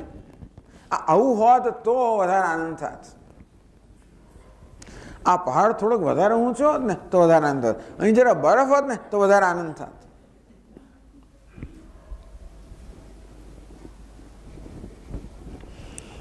ક્યારે આનંદ લઈ શકીએ? જેવું છે તેવું આપણે એને સ્વીકાર કરી શકીએ, ત્યારે વસ્તુનો આનંદ માણી શકીએ. આનું મન તો માંગણી કરતું જ નથી, પણ જે વસ્તુ જેવી છે એનો પ્રેમપૂર્વક સ્વીકાર છે, પણ બધાનો આનંદ માણે છે. એટલે એમના માનું કે આ મહાપુરુષો આનંદ જ માણે છે. નંદતી નંદતી નંદત્યવ. ભજ ગોવિંદમાં કહેવામાં આવ્યું, યોગ રતો વા ભોગ રતો વા સંગ રતો વા સંગ વિહીન. યોગમાં નિષ્ઠ હોય, ભોગમાં નિષ્ઠ હોય, એ લોકોની સાથે સંગમાં હોય કે પછી એકલો હોય. યશ્ચ બ્રહ્મણી રમતે ચિત્તમ નંદતી નંદતી નંદત્યેવ. બ્રહ્મમાં જેનું ચિત્ર રમણ કરે છે, જે ચિત્ત રમણ કરે છે, એ તો સદા આનંદમાં જ છે. એને બધી વસ્તુથી આનંદ છે. જેનો પોતાનાથી આનંદ છે એને બધી વસ્તુથી આનંદ છે.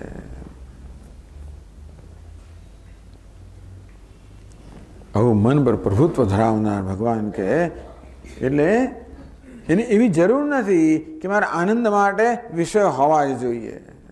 જરૂર નથી. ન હોવો જોઈએ એ પણ જરૂર નથી. કોઈ જરૂર જ નથી. આમ ન હોવું જોઈએ એ તકલીફ, આમ હોવું જોઈએ એ તકલીફ. કશી શરત મૂકતો જ નથી કે તમારે આમ કરવું છે, આમ ના કરવું છે. કોઈ માંગણી કરતો નથી, કોઈ શરત મૂકતો નથી, કોઈ દબાણ લાવતો નથી. જે છે એનો પ્રેમપૂર્વક સ્વીકાર, એનો આનંદ. ઇન્દ્રિયાણી ઇન્દ્રિયાર્થેભ્ય, જે પોતાની ઇન્દ્રિયોને સ્વેચ્છાએ વિષયમાંથી સંકેલી શકે. ચલો ભાઈ આંખો હવે ચાલ બધું જોવાનું બંધ કર. આંખ કે નહીં મારે તો ટીવી જોયા જ કરવું છે. ચલ કાન હવે શાંત કે મારે તો ગીત સાંભળ્યા જ કરવું છે. રસનાને કહે તું બંધ કર તો કે નહીં મારે તો હજી આ રસગુલ્લા ખાયા કરવા છે. મારું કોઈ નથી માનતી, એમનું ફાવે એમ કરતી હોય. નહીં, હું કહું એ પ્રમાણે કરે. મને કહું ચલો રામ રામ કર, ચાલે રામ રામ કર. ઇન્દ્રિયાણી ઇન્દ્રિયાર્થેભ્ય, યોગશાસ્ત્રમાં પ્રત્યાહાર કહે છે. સ્વેચ્છાએ બધી ઇન્દ્રિયો છે અને આપણે સંકેલી શકીએ, સ્વેચ્છાએ આપણે એને પ્રવૃત્ત કરી શકીએ. આ પ્રકારનું પ્રભુત્વ ધરાવે છે. તો આ બધી આધ્યાત્મિક ઉન્નતિ કોને કહેવાનું વર્ણન છે. કઈ દિશામાં આપણે આગળ વધીએ છીએ કે બધું જોઈએ. તસ્ય પ્રજ્ઞા પ્રતિષ્ઠિતા, આમ કાચબાની જેમ જેને પોતાના વ્યક્તિત્વ સંપૂર્ણ પ્રભુત્વ છે, એની પ્રજ્ઞા, એના જ્ઞાનની નિષ્ઠામાં કોઈ અવરોધ નથી. માટે એની એનું જ્ઞાન નિષ્ઠ છે, પ્રતિષ્ઠિત છે. અંદરની આ સ્થિતિ છે, બહારની સ્થિતિ નથી. બહારથી આપણે વિષયો સાથે અંતર ઉત્પન્ન કરી શકીએ. હું હઠ લઈને કહું કે બસ હું તો નહીં ખાઉં, હું જોઈશ નહીં, ટીવી નહીં જોઉં, રસગુલ્લા નહીં ખાઉં, ચા નહીં પીવું, સિનેમા નહીં જોઉં, ફોન નહીં કરું. આપણા વસ્તુ સારી છે પણ પૂરતી નથી. કેમ નથી? ભગવાન પછીના શ્લોકમાં કહે છે. બોલો 59મો શ્લોક. વિષયા વિનિવર્તન્તે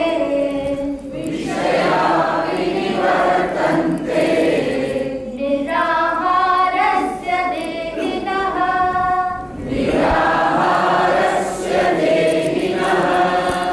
રસવર્જં રસોપ્યસ્ય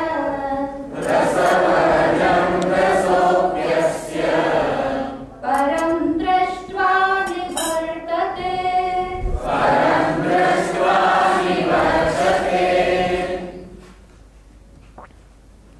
નિરાહારસ્ય દેહિનઃ વિષયા વિનિવર્તન્તે. નિરાહાર કોને કહેવાય? આહાર ન કરવો એમ નિરાહાર. જે આહાર નથી કરતો એને નિરાહાર કહેવામાં આવે. અહીંયા આહારનો અર્થ આપણે માત્ર મોંથી ખોરાક ખાઈએ એનો જ આહાર નહીં, પણ ઇન્દ્રિયોનો આહાર. આ શ્રોત્રેન્દ્રિય છે તો મધુર શબ્દ છે, રમણીય, એનો આહાર થયો. ચક્ષુ ઇન્દ્રિય આહાર, મનગમતા રૂપ રંગ એનો આહાર છે, મનગમતા સ્પર્શ એનો આહાર છે, સુંદર સ્વાદ રસનેન્દ્ર આહાર છે, મધુર ગંધ જ્ઞાનેન્દ્ર આહાર છે. ખરું ને? અને આહાર કહેવાય.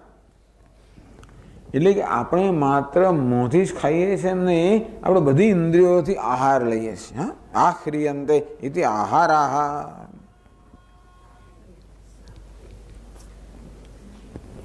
આગળ વર્ણન કરવામાં આવ્યું કે તસ્ય પ્રજ્ઞા પ્રતિષ્ઠિતા. કોની પ્રજ્ઞા પ્રતિષ્ઠિત થાય છે? તો કે જે પોતાની ઇન્દ્રિયો પર પ્રભુત્વ ધરાવે છે. ઇન્દ્રિયાણી ઇન્દ્રિયાર્થેભ્યઃ. કાચબો જેવી રીતે પોતાની ઇન્દ્રિયોને સંકેલી લઈ શકે છે, તેવી રીતે જે પોતાની ઇન્દ્રિયોને વિષયમાંથી સંકેલી લે એની પ્રજ્ઞા પ્રતિષ્ઠિત થાય. ભગવાન કે માત્ર ઇન્દ્રિયો સંકેલી લેવી એ પર્યાપ્ત નથી. એ તો હઠથી પણ થઈ શકે. હઠથી પણ આપણે કહી શકીએ હું નહીં ખાઉં, હું નહીં હાલું, હું નહીં જોઉં, હું નહીં સાંભળું, હું ભૂખ્યો રહીશ. આવી રીતે ભિન્ન ભિન્ન ઇન્દ્રિયોનો આહાર છે, એનાથી આપણે આપણી જાતને વંચિત રાખી શકીએ. બને એ સારું છે, પણ પર્યાપ્ત નથી. આપણે ઋષિકેશ જઈએ ત્યારે આપણે અહીંના અમદાવાદની બધી વસ્તુ દૂર થઈ જઈએ. એટલે અહીંયા સવારના પરમાં 6:30 એકદમ સરસ ચા આપવામાં આવતી હોય, ત્યાં પાણી જેવી ચા હોય.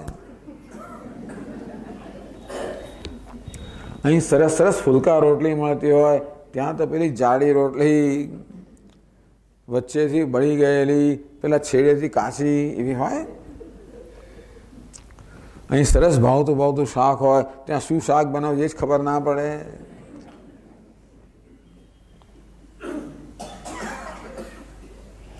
આવું હોય. એટલે આપણે એના વિષયોથી તો દૂર થઈ ગયા. અંતર ઉત્પન્ન કર્યું. વિષય સાથે આપણે અંતર ઉત્પન્ન કરી શકીએ. એ આપણા હાથમાં છે. ખાવું કે ન ખાવું, જોવું કે ન જોવું, સાંભળવું કે ન સાંભળવું આપણા હાથમાં છે. અંતેથી હવે ટીવી તો મળે જ નહીં ને, ત્યાં તો ક્યાં જવાના હતા. એટલે ટીવીથી અંતર ઉત્પન્ન થઈ ગયું.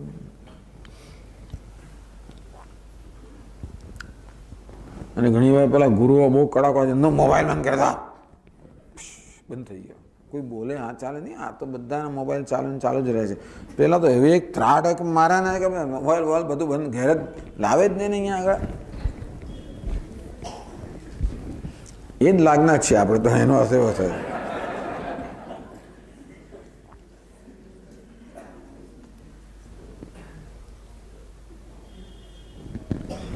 એટલે આવી જાતનો ટૂંકમાં આપણે આપણા ગમતા વિષય સાથે અંતર ઉત્પન્ન કરી શકીએ અને એવી હઠ લઈ શકીએ કે એમને ભોગવીશ નહીં. એ આપણા હાથમાં છે. ધારો કે આપણા હાથમાં છે, તો પણ એ પર્યાપ્ત અને પૂરતું નથી. ભગવાન કે એક બીજો એક અવરોધ રહી ગયો છે. એટલે કે રસવર્જમ. આ મનમાં વિષમણ એક રસ હોય છે, એ રસ તો રહી જતો હોય છે. ઋષિકેશમાં ટીવી ના જોઈએ, પણ 9 વાગ્યા એટલે KBC યાદ આવે. 9 વાગ્યા હોય છે ને, 9 વાગ્યા પેલી સિરિયલો યાદ આવે ટેલિવિઝનની. પ્રવચન સાંભળતા હોઈએ તો એકદમ થાય કે ઓહો, ત્યાં આગળ તો કેવું સરસ ચાલી રહ્યું હોય છે. આમ સત્સંગ ચાલતો હોય રાત્રે 9 વાગે અને આપણને પેલું યાદ આવે બધું. સવારમાં ધ્યાન ચાલી રહ્યું હોય, આપણે પેલી ચા યાદ આવે કે અરે ઘરમાં કેવી સરસ ચાની સોડામાં આવે, કેવી સરસ ચા બની રહી છે. ઋષિકેશના આપણે ભોજન કરતા હોઈએ અને ઘરની ફુલકા રોટલી યાદ આવે.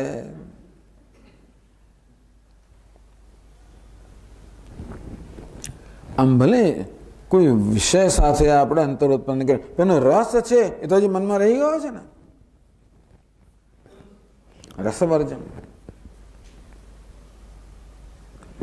રસ જતો નથી હોતો, જાતે ના જાય.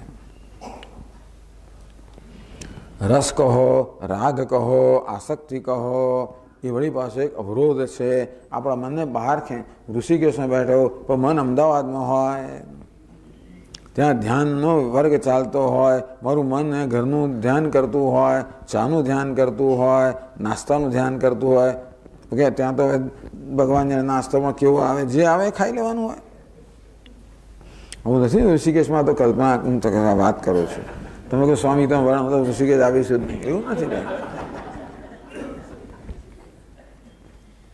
તો ધારો કેવું હોય રસ, મનમાં વસ્તુનો રસ રહી જતો હોય છે. મારા સ્વામી વર્ણન કરે કે આ 10 વર્ષનું બાળક છે, એને લખોટીનો બહુ શોખ છે. આખો દાડો લખોટી રમ્યા જ કરે અને બહુ એક્સપર્ટ છે. પરીક્ષા આવી, 1 મહિનો રહ્યો, માએ કહ્યું લખોટી બંધ, બહાર રમવાનું બંધ, બેસો વાંચો. બરોબર જાપતો રાખે. પાછી જુએ કે મારો દીકરો વાંચી રહ્યો છે. પેલો આમ પાછળથી જોઈએ, આગળથી ના જોઈએ. દીકરો વાંચતો હોય આમ, અને આમ શું બેઠા બેઠા આમ કર્યા કરતો. લખોટી રમવાનું બંધ છે, અંતર ઉત્પન્ન રસ ગયો નથી. એ મનમાં વિચાર કે મારા મિત્રો કેવા રમી રહ્યા છે.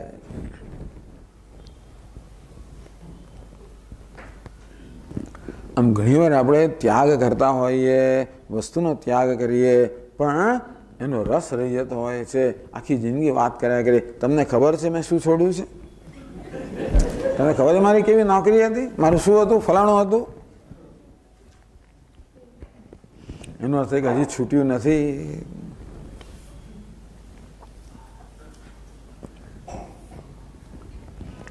તો આ વસ્તુ શું છે? આ વસ્તુ આપણા મનમાં વિક્ષેપ કરનારી છે ને. કારણ કે હું ધારો કે જપ કરવા માંગુ, ધ્યાન કરવા માંગુ, તો આ વસ્તુ, આ રાગ છે ને, મારા મનને ક્યાં ઘસડી જાય. એ જ પછીના શ્લોકમાં કહેશે રસવર્જન.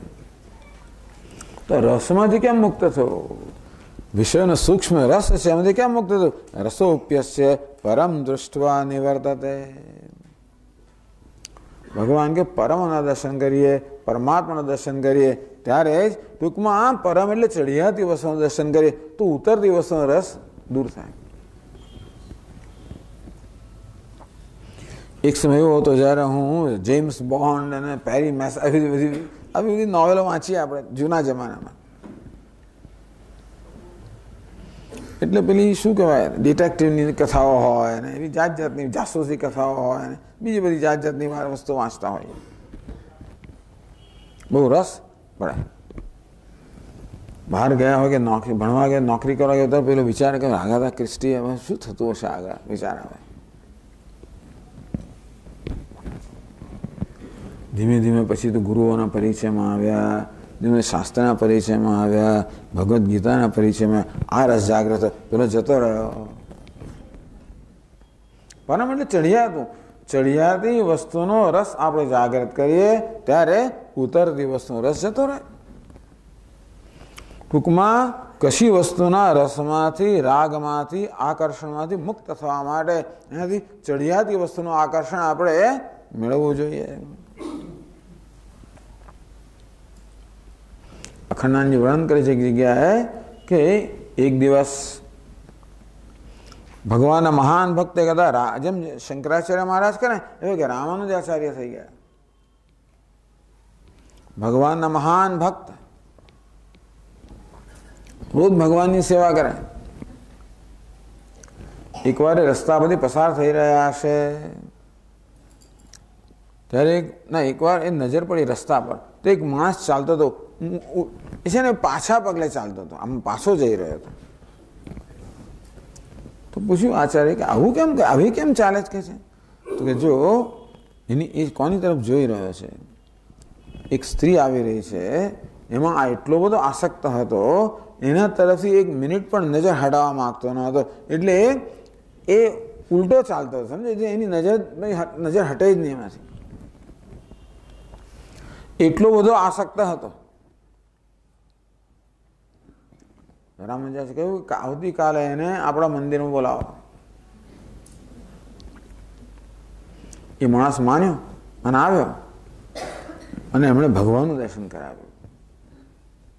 એ જોઈને પેલો એટલો આસક્ત થઈ ગયો, પેલી આસક્તિ જતી રહી. પરમ દૃષ્ટવા નિવર્તતે. ટૂંકમાં આપણે પ્રયત્નપૂર્વક જીવનમાં વધારે ચડિયાતી વસ્તુઓનો રસ જાગૃત કરવો જોઈએ.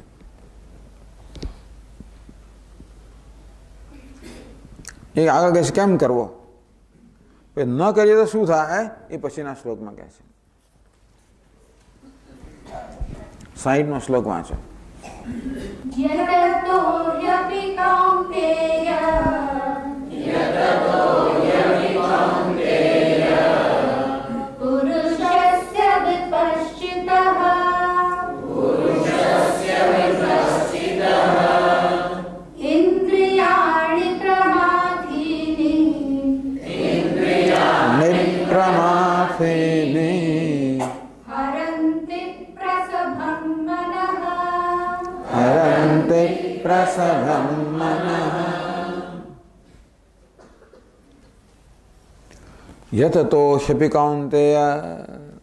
ભગવાન હવે એક સાધકનું વર્ણન કરે છે. યતત યત્ન કરી રહ્યો છે. પુરુષસ્ય બધી છઠ્ઠી વિભક્તિ. યતત છઠ્ઠી વિભક્તિ. પુરુષસ્ય છઠ્ઠી વિભક્તિ. વિપશ્ચિત કઈ વિભક્તિ છે? છઠ્ઠી વિભક્તિ. કયા શબ્દની? વિપશ્ચિત શબ્દની બધી છઠ્ઠી વિભક્તિ છે. બધી એક જ વિભક્તિમાં તો એનો વિશેષનો સંબંધ હોય, બરાબર ને? વિશેષણ એ જ વિભક્તિમાં આવે જે વિશેષ્ય હોય. પુરુષસ્ય, આ પુરુષ છે, સાધક છે. એના બે વિશેષણ કયા? વિપશ્ચિત એટલે બુદ્ધિશાળી છે, વિવેકી છે.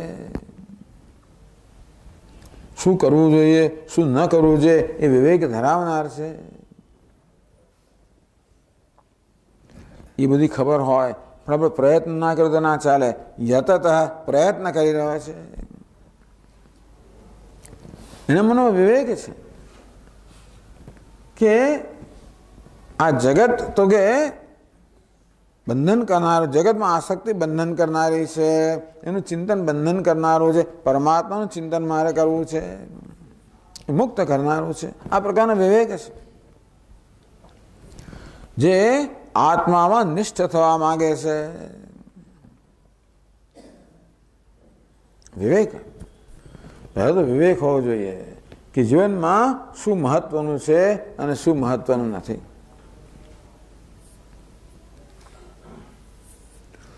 તો કે આવી રીતે વિષયની પાછળ દોટ મૂકીને કે રખડીને આપણે જિંદગી વેડફવાની નથી. આપણા જીવનનું કોઈ ઉત્કૃષ્ટ ધ્યેય છે. આપણે જે પ્રાપ્ત કરવા ઈચ્છીએ છીએ એ તો વાસ્તવમાં આપણું સ્વરૂપ જ છે, અને માટે આપણું મન બહિર્મુખ હોવાને બદલે અંતર્મુખ હોવું જોઈએ. જે આનંદ આપણને જોઈએ છે એ ક્યાં છે? એ તો આત્માનો સ્વભાવ છે, એ જગતના પદાર્થોનો સ્વભાવ નથી. જે શાંતિ મને જોઈએ છે, જે સુખ મને જોઈએ છે, એ ક્યાંથી પ્રાપ્ત કરવાનું છે? એ તો પોતાનો વિવેકી માણસ જાણે. અવિવેકી માણસ શું માને છે? આ વિષયમાંથી આનંદ આવે છે એવું અવિવેકી માને છે, અને માટે વિષયની પાછળ ભટકતા હોય છે. જેવી સમજ દઉં વર્તન, આપણી એ પ્રકારની સમજ હોય કે સુખ તો વિષયોમાં છે, જગતની સિદ્ધિઓમાં છે, સત્તામાં છે, પ્રતિષ્ઠામાં છે, યશમાં છે, કીર્તિમાં છે, ધનમાં છે, સંપત્તિમાં છે, સ્વર્ગમાં છે, એવું હોય માનતા હોય તો આપણું મન એનો જ વિચાર કરવાનો. પણ આપણામાં આ પ્રકારનો વિવેક જાગૃત થયો હોય કે નહીં ભાઈ, સુખ તો આત્મામાંથી પ્રાપ્ત કરવાનો છે, એનો તો આવિર્ભાવ કરવાનો છે. તો શેનું ચિંતન કરવું છે? આત્માનું ચિંતન કરવું જોઈએ, ઈશ્વરનું ચિંતન કરવું જોઈએ. આ વિવેક ધરાવે છે. વિપશ્ચિત વિપશ્ચિત છે, બુદ્ધિશાળી છે, વિવેકી છે. ટૂંકમાં પોતે શું કરવું જોઈએ, શું ન કરવું જોઈએ એની સ્પષ્ટ સમજ ધરાવનાર છે. એવી સ્પષ્ટ સમજ તો બહુ ધરાવતા હોઈએ, પણ આપણા વર્તનમાં ના હોય તો સમજનો કોઈ અર્થ નથી. બ્રહ્મ સત્યમ જગત મિથ્યા, બ્રહ્મ સત્ય જગત મિથ્યા છે એ તો બધું બરોબર, પણ છતાં હું જગતની પાછળ જ પડેલો હોઉં, જગતની વસ્તુઓની જ ઈચ્છતો હોઉં, તો પછી એ વિવેક મારા વર્તનમાં બહાર વ્યક્ત નથી થતો. આ તો વિવેક પણ ધરાવે છે કે મારે આત્માનું ચિંતન કરવું છે, મારે ઈશ્વરનું ચિંતન કરવું છે. અને જો જોડે પ્રયત્ન કરી રહ્યો છે પોતાના મનને આત્મામાં કેન્દ્રિત કરવા માટે કે ઈશ્વરમાં કેન્દ્રિત કરવા માટે, જે તમારે કરવું હોય તે.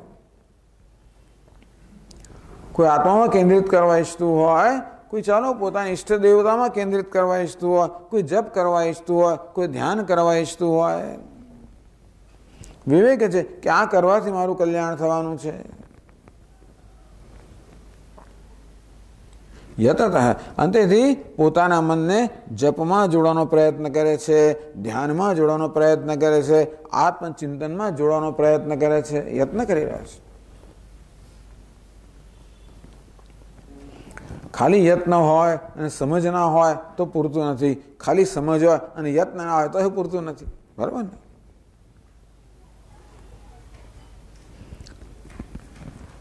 નહીતર પછી સમજવાની યત્ન ના હોય તો ખાલી એ બોલવાનું જ થઈ જાય. એક મોટા વૃક્ષ પર ઘણા બધા નાના નાના પોપટો હતા, ખૂબ પોપટના બચ્ચાઓ હતા. એક વૃદ્ધ પોપટ એમાં હતો. એ વૃદ્ધ પોપટે જોયું કે એક શિકારી આવી રહ્યો છે, પારધી આવી રહ્યો છે, એની જાળ લઈને આવી રહ્યો છે. એટલે એણે પોપટના બચ્ચાઓને ચેતવ્યા કે શિકારની જાળથી ચેતજો, શિકારની જાળથી ચેતજો. એટલે બચ્ચાઓ બોલાવણ, શિકારની જાળથી ચેતજો, શિકારની જાળથી ચેતજો.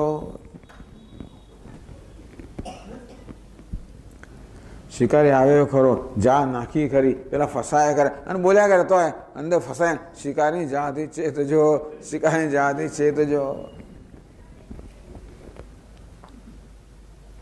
આમ શબ્દ હોય ને સમજ ના હોય, સમજ હોય અને વર્તન ના હોય.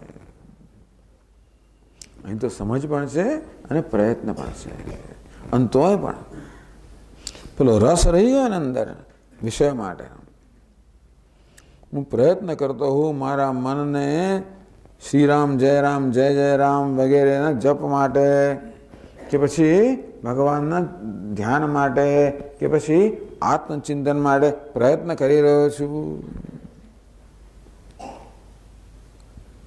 છતાં પણ ઇન્દ્રિયાણી પ્રમાથીની, આ મનમાં પેલો રાગ છે, રાગ એટલે દ્વેષ પણ હોય. આ રાગ દ્વેષ કેવા છે? મારી ઇન્દ્રિયોને વલોવી નાખનાર છે, મનને વલોવી રાખનાર છે. એટલે કે મેં કહું ને, ઋષિકેશમાં બેસીને ધ્યાનનો પ્રયત્ન કરું છું. મારું મન ક્યાં જાય છે? અમદાવાદમાં જાય છે, ટીવીમાં જાય છે, મારા મિત્રોમાં જાય છે, પેલા વિષયોમાં જાય છે, કારણ કે એમનું આકર્ષણ ગયું નથી. એટલે મનમાં જ્યાં સુધી વિષયો માટે આકર્ષણ છે, રસ છે, રાગ છે, ત્યાં સુધી એ રાગ કે આકર્ષણ મારા મનનું સંચાલન કરે છે. મન મારા કાબુમાંથી, એ રામના કાબુમાંથી, એ કામના કાબુમાં છે. એટલે કલ્પના કરો કે પેલો સારથી છે ને, એને જ આ લોકોએ ફોડ્યો હોય, આપણા દુશ્મનો આપણે ધારો કે ડ્રાઈવરને જ ફોડી લીધો હોય તો આપણે એમ કે આપણા ગંતવ્ય સ્થાને લઈ જાય છે, એ ક્યાં લઈ જાય? પેલો કહેતો હોય ત્યાં લઈ જાય.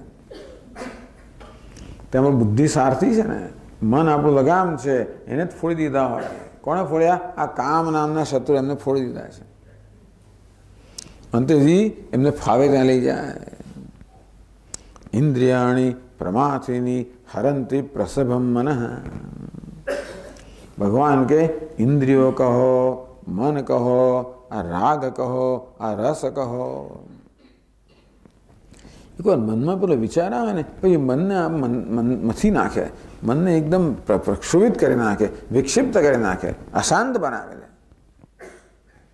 આપણો અનુભવ છે જ કે આપણે ભગવાનનું નામ જપ કરી રહ્યા છે અને ક્યાંક વિચાર આવ્યો. ગઈકાલે પેલા મારું અપમાન કર્યું હતું, વિચાર આવ્યો. પછી જે મગજમાં જે પછી તો પહેલાં અપમાન કર્યું હતું અને મને આમ કહ્યું ને મને પેલું કહ્યું ને મને આમ કહ્યું, એ કહેનારો કોણ છે હું જોઈ લઈશ, જે ચાલે મનની અંદર. અથવા તો કોઈક સરસ, ગઈકાલે પેલા એક સરસ ડ્રેસ જોયો હતો,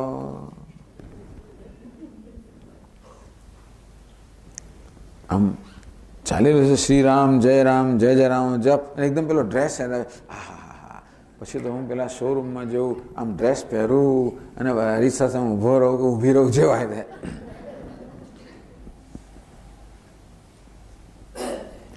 પછી વસ્તુ ના મળે ત્યાં સુધી મને શાંતિ ના થાય.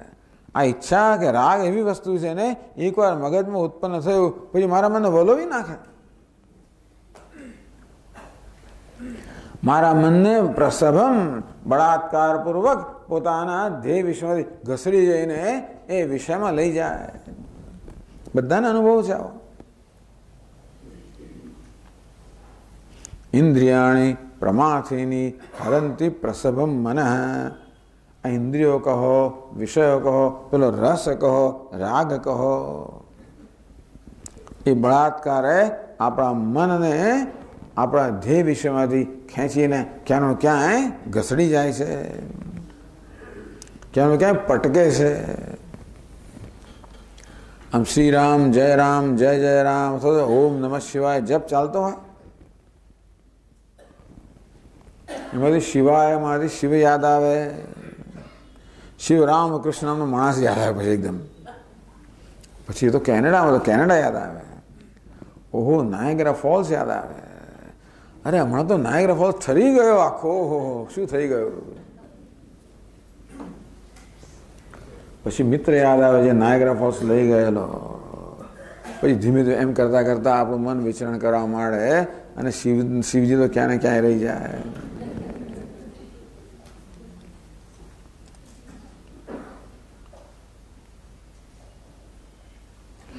આ મન, ભગવાન આપણા મનનો પરિચય આપે છે કે મન પર ધીમે ધીમે કાબુ મેળવવા શું કરવું જોઈએ? આ મનને રસમાંથી, રાગમાંથી, દ્વેષમાંથી મુક્ત કરતા રહેવું જોઈએ. ન કરીએ તો આ રાગ દ્વેષ આપણા મનને ઈચ્છાઓ ઉત્પન્ન કરીને મનને એકદમ વલોવી નાખે, પ્રમાથીની મંથન કરી નાખે ને, પ્રમાથીની મને વ્યાકુળ બનાવી દે. અને બળાત્કારપૂર્વક આપણે જે કરતા હોઈએ એમાંથી મનને ઘસડીને વિષયમાં પટકે. તો શું કરવાનું? કરવાનું શું? પછીના શ્લોકમાં ભગવાન કહે છે, 61મા શ્લોકમાં કહે છે,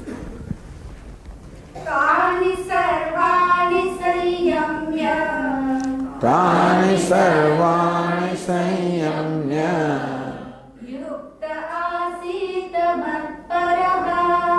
युक्त आसीत मत्परः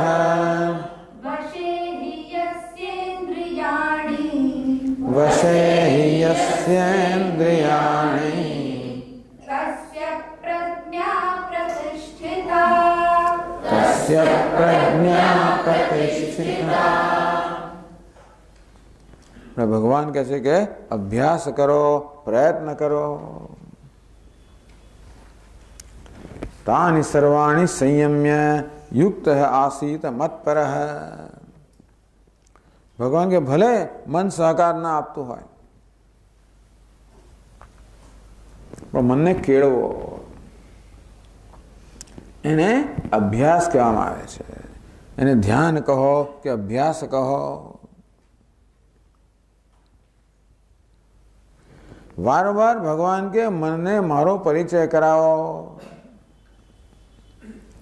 અત્યારે મનને વિષયોનો પરિચય છે અને માટે વિષયો પ્રત્યે આકર્ષણ છે, માટે એ વારંવાર ત્યાં ભાગી જાય છે। અભ્યાસ કરો, એને વારંવાર મારવા લઈ આવો।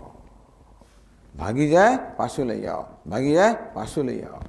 તાની સર્વાણી સંયમ્ય યુક્ત આસીત મત્પરઃ। ભગવાન કે મત્પરઃ, મત્પરઃ એટલે શું? મત એટલે કે હું એટલે ભગવાન વાસુદેવ કે પરમાત્મા પરહ, જેનું પરમ ધ્યેય છું, જેનું પરાયણ છું, પરમ ધ્યેય છું। તો કે ભગવાન જેનું પરમ ધ્યેય મત પરહ, એવો ભક્ત જેના માટે ભગવાન ધ્યેય છે। પેલા મનમાં નિશ્ચય કરો કે હું સંસાર પર છું કે ઈશ્વર પરાયણ છું। મને શું જોઈએ છે જીવનમાં, કઈ વસ્તુ મારું કલ્યાણ કરનારી છે? આ જગતના વિષયો, જગતની સિદ્ધિઓ, આ પ્રાપ્તિઓ, આ વસ્તુ મારું કલ્યાણ કરનારી છે કે પછી ઈશ્વરની પ્રાપ્તિ એ મારું કલ્યાણ કરનારી છે? પહેલા આ વસ્તુ મનમાં સ્પષ્ટ થઈ જવી જોઈએ। ઘણીવાર આપણે બહુ સ્પષ્ટ હોતું નથી। સાચું બોલવું જોઈએ, જાણીએ છીએ આપણે, પણ સાચું બોલવાનું આવે ત્યારે કશું ગુમાવવાનું આવે ને। આમ તો બધા સાચું જ બોલે, કંઈ કારણ ના હોય તો, પણ જ્યારે કસોટી થાય ત્યારે એક બાજુ સાચું બોલવાનું છે, બીજી બાજુ 50,000 રૂપિયા છે। ધારો કે અમેરિકાથી આવે છે બે મોટી મોટી સૂટકેસ લઈને, સૂટકેસમાં ઘણો સામાન ભરેલો છે, ત્યાં લખેલું છે કયો સામાન લાવવામાં આવે, કયો સામાન ન લાવવો જોઈએ, કઈ વસ્તુ તમારે જાહેર કરવી જોઈએ જેથી એના પર કસ્ટમ્સ ડ્યુટી લાગે, બધું જાણો છો। સ્વામીજી છે ને એટલે કસ્ટમ્સ આવે, સ્વામીજી કશું છે ડિક્લેર કરવાનું? કારણ કે ત્યાં એરપોર્ટ પર 2 ચેનલ હોય છે, લાલ રેડ ચેનલ, ગ્રીન લીલી ચેનલ। જેને કશું જાહેર નથી કરવાનું એ લીલી ચેનલ પસાર થઈ જાય, જાહેર કરવાનું છે એટલે ટૂંકમાં એ આપણી પ્રામાણિકતા પર થોડોક આધાર રાખે, એ લોકો વિશ્વાસ રાખે છે। તો સ્વામીજી આવતો એટલે સ્વામીજી જે કહે તો માની લે ને એ લોકો। મને કસ્ટમ્સ પૂછે, કસ્ટમ્સ વાળો કે સ્વામીજી કશું જાહેર કરવાનું છે? હા કહું તો આ બાજુ જાઓ, ના કહું તો બહાર નીકળી જાઓ। મને અંદર ખબર છે કે અંદર શું શું ભર્યું છે। મને એ ખબર છે કે જાહેર કરીશ તો 50,000 રૂપિયા ફી ભરવી પડશે, ડ્યુટી ભરવા પાછો એનો એ લોકો પેનલ્ટી લે અને બધું જાત જાતનું લે। 100% ડ્યુટી ને 125% પેનલ્ટી એવું લે। 50,000 રૂપિયા તો સ્વામીને બહુ પ્રિય હોય છે ભાઈ।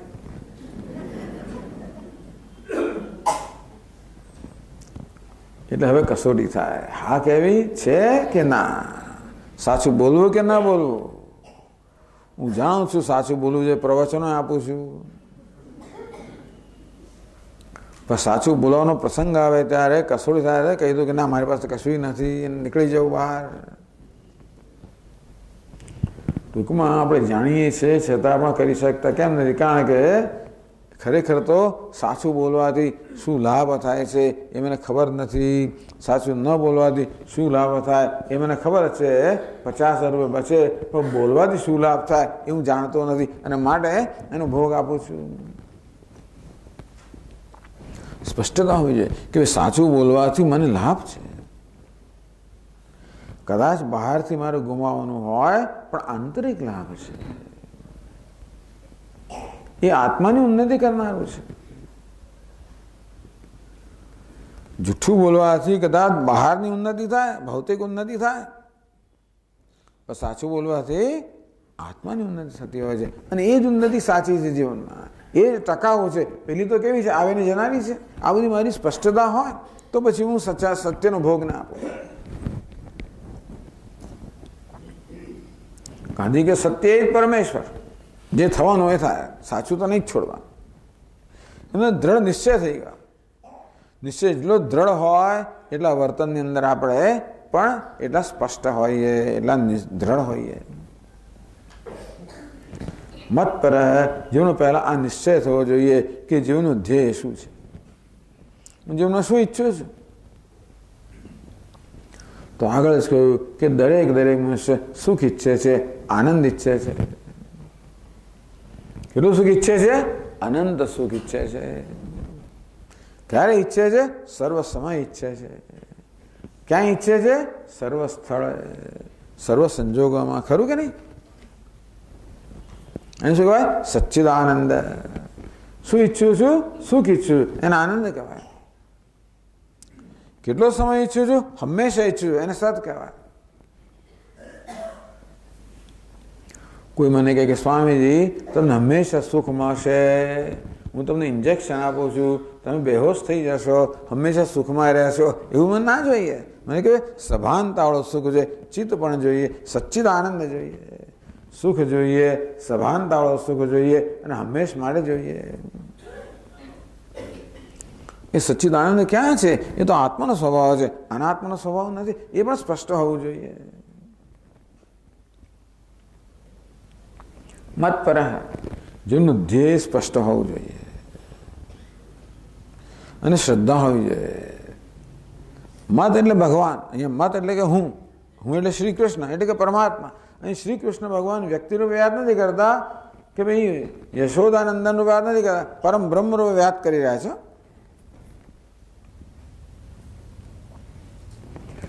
બીજા લોકો બીજું અર્થઘટન કરે કે જો શ્રી કૃષ્ણ અમે એમની જ ભક્તિ કરવાની, બીજા કોઈ નહીં કરવાની, એવું અર્થઘટન કરે. પણ આપણે તો એવું અર્થઘટન નથી કરતા. શ્રી કૃષ્ણ એટલે પરમાત્મા. આમ હું શબ્દનો પ્રયોગ કરે સર્વનામનો, ત્યારે હું એટલે પરમાત્મા.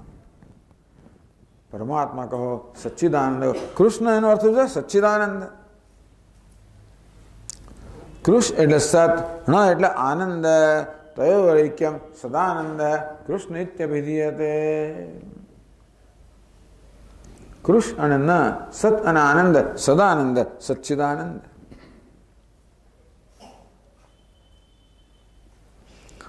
સચ્ચિદાનંદ રૂપાય વિશ્વોત્પત્યાદિ હેતવે તાપત્રય વિનાશાય શ્રી કૃષ્ણાય વયમ નુમઃ. સચ્ચિદાનંદ એવું છે. આ બહુ સ્પષ્ટ હોવું જોઈએ. જીવનું શું ધ્યેય છે, આપણે એના પર પૂરતો સમય નથી આપતા. આ મનમાં આવો નિશ્ચય થયો હોતો નથી કે અગત્યનું શું છે, એનો નિશ્ચય નથી થયો હોતો. એટલે નાની નાની વસ્તુઓ આપણું ધ્યાન ખેંચી લે છે, એ અગત્ય પ્રાપ્ત કરી લે છે. મત પર આ નિશ્ચય થયા ભાઈ ભગવાન કે હવે શું કરવાનું, તો કે તું મારા મનને જોડવાનો પ્રયત્ન કર. ભગવાન મન સાથ નથી આપતું, અભ્યાસ કર, લઈ આવો પાછું. યુક્ત આસીત તાની સર્વાણી સંયમ્ય. ઇન્દ્રિયો બધી છે એના પર સંયમ કરીને તારા મનને તું મારામાં યુક્ત મારામાં જોડાઈ જા, મારામાં સ્થાપિત કર. એ પ્રકારનો અભ્યાસ કર. તું ધીમે ધીમે તને મારો સ્વાદ મળશે. એ સ્વાદ મળતો થશે ને પછી આ જગતના વિશ્વનો રસ છે ને એ ધીમે ધીમે ઘટતો જશે. અભ્યાસ. અભ્યાસ કોને કહેવાય? એના માટે અમારા સ્વામીજીની કથા હું કહેતો હોઉં છું. અમારા ગુરુજી ખરા ને, બહુ વર્ષો પહેલાની વાત છે કે એમને કારેલા ન ભાવે. ઘણા લોકોને એવું છે ન ભાવતું હોય. પણ આપણે ત્યાં એક આદરણીય મહેમાન આવેલા, પૂછ્યું કે તમે શું ભાવે? તો કારેલા સિવાયનું બધું ભાવે કે છે. શું શાક ખાવું છે? કારેલા સિવાયનું કોઈ પણ શાક ચાલશે.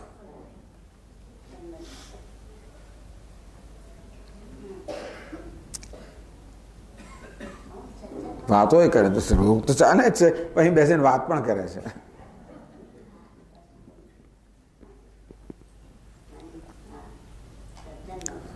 તો બહાર જઈને વાત કરો માતાજી, બહાર જઈને વાત કરો.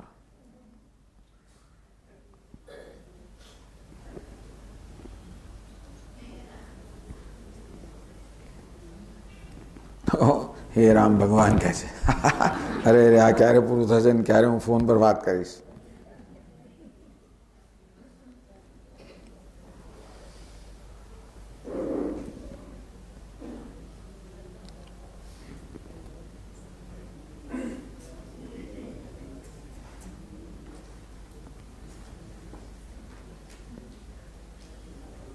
એ વાત પૂરી કરેલા આપણે ચાલુ કરીએ. બીજું શું?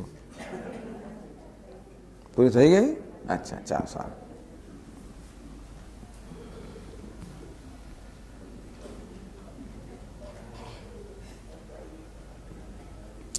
બધું શુભાશુભ મળતું જ રહે છે. પ્રાયો તો બધું લઈ આવે, અનુકૂળ પ્રતિકૂળ લઈ આવે, બધું જ હોય છે. તો હું તો અમારા સ્વામીની વાત કરતો હતો. ભૂલાવી દે આ લોકો બધું આપણને, કારણ કે પેલી આપણી વિચારધારા તૂટી જાય ને આ બધાની અંદર. એનું કોઈને ખબર નથી કે આ બધાનું શું એની કેવી ગંભીરતા છે, એવો ખ્યાલ જ નથી ને આપણને. આપણે આપણી વસ્તુ જ મહત્વની છે. આપણે ક્યાં બેઠા છીએ, કેમ વર્તન કરવું જોઈએ, આપણા વર્તનની બીજા પર શું અસર થાય, બીજા કેવા ખલેલ પહોંચે, કંઈ ચિંતા છે જ નહીં.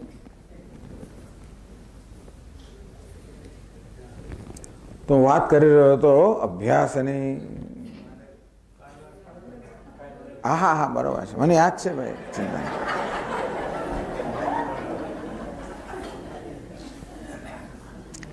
કે અમારા ગુરુજીને કારેલા ન ભાવે.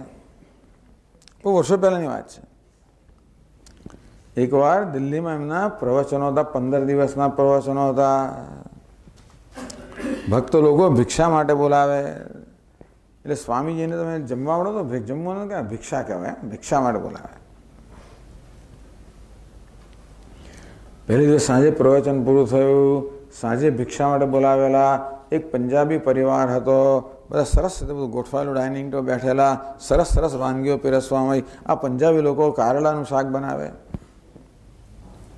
એ પણ મૂક્યું. કારેલા કડવા હશે, ભાવતા નથી. ખાસ કરીને દક્ષિણના લોકો તો કારેલા એવા બનાવે ને, આપણે તો ગુજરાતમાં ગોળ નાખીને કારેલાની કડવાશ આપણે દૂર કરી દઈએ. પેલા તો એવા ને એવા જ રાખે કારેલા, કડવા ને કડવા જ હોય. મૂક્યા એટલે શું કરવું, કારેલા બીજા શાક પણ હતા, કારેલા સ્વામી ચાલ આને પૂરું કરો ને એટલે પછી આપણે સારું ખાવાનું પછી રહે. પહેલાં અણગમતી વસ્તુ પૂરી કરો, પછી ગમતી વસ્તુનો આનંદ લઈશું. એટલે એમણે પહેલાં કારેલા પૂરા કર્યા. તો પછી જે પેલી યજમાન હતી એ સ્ત્રી માતાજી તો ઓહો સ્વામીજીને ભાવતા, એને પૂછ્યા વગર બીજા મૂકી દીધા.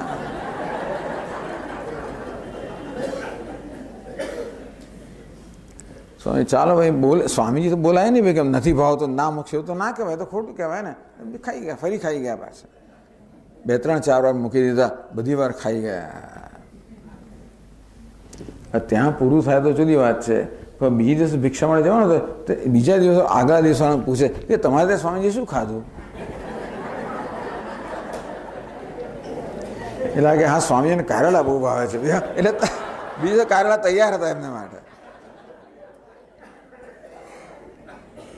આમ 15 દિવસે સવાર સાંજ કારેલા કારેલા કારેલા. અભ્યાસ થયો, અભ્યાસ એટલે વારંવાર કરવું. 15 દિવસ સવારે કારેલા ભાવતા થઈ ગયા.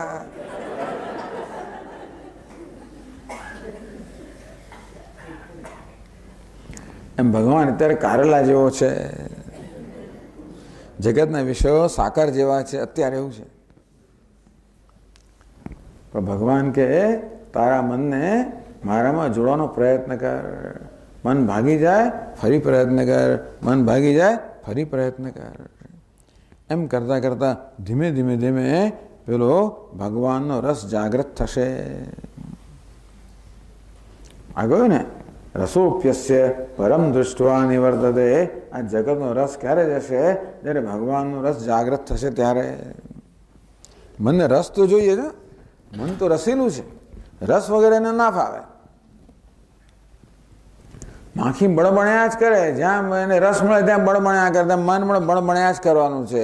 એટલે વિષયમાં બળબણ્યા કરે, જો એને બીજો રસ ના હોય તો. મત પર ભગવાન કીધું મારે પરાયણ થા, એટલે ઘણો નિશ્ચય કરે લે કે ભગવાન જ મારું ધ્યેય છે, એ જ મને જોઈએ, બીજું કંઈ ના જોઈએ. અને તું પસંદ કર, ઈષ્ટ દેવતા જે તને જોઈએ પસંદ કર, તને જેમાં રસ હોય વસ્તુ પસંદ કર, જે ગમતું હોય પસંદ કર, એમાં મનને કેન્દ્રિત કરવાનો પ્રયત્ન કર. તાની સર્વાણી સંયમ્ય, બધી ઇન્દ્રિયોને સંયમિત કરીને, યુક્ત હૈ, બરોબર ઈશ્વરમાં જોડાય, મત પર હૈ, મને પરાયણ ગણીને, મને ધ્યેય કરીને રાખીને મારામાં જોડાઈ જાય, પ્રયત્ન કર. એમ કરતાં કરતાં ધીમે ધીમે ધીમે પેલો ભગવાનનો રસ જાગૃત થાય કે આત્માનો રસ જાગૃત થાય, એ જેમ જાગૃત થાય તેમ તેમ પેલો વિશ્વનો રસ છૂટતો જાય, નહીં તો નહીં છૂટે. આપણા મનને કંઈક સારી વસ્તુ આપી છે ને તો જ ઉતરતી વસ્તુ છોડે, ત્યાં સુધી ના છોડે. પેલા ચોકલેટ આપે કે મને પેલી પિંક કલરની આપે, સારી આપે તો પેલી પાછી આપે, નહીં તો પાછી ના આપે.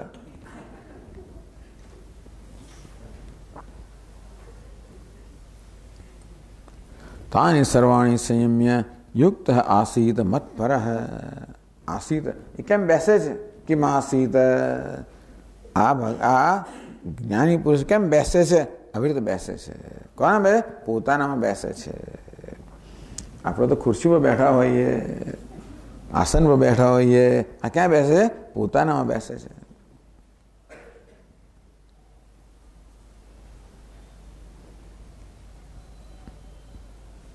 સર્વકર્માણી મનસા સંન્યસ્ય,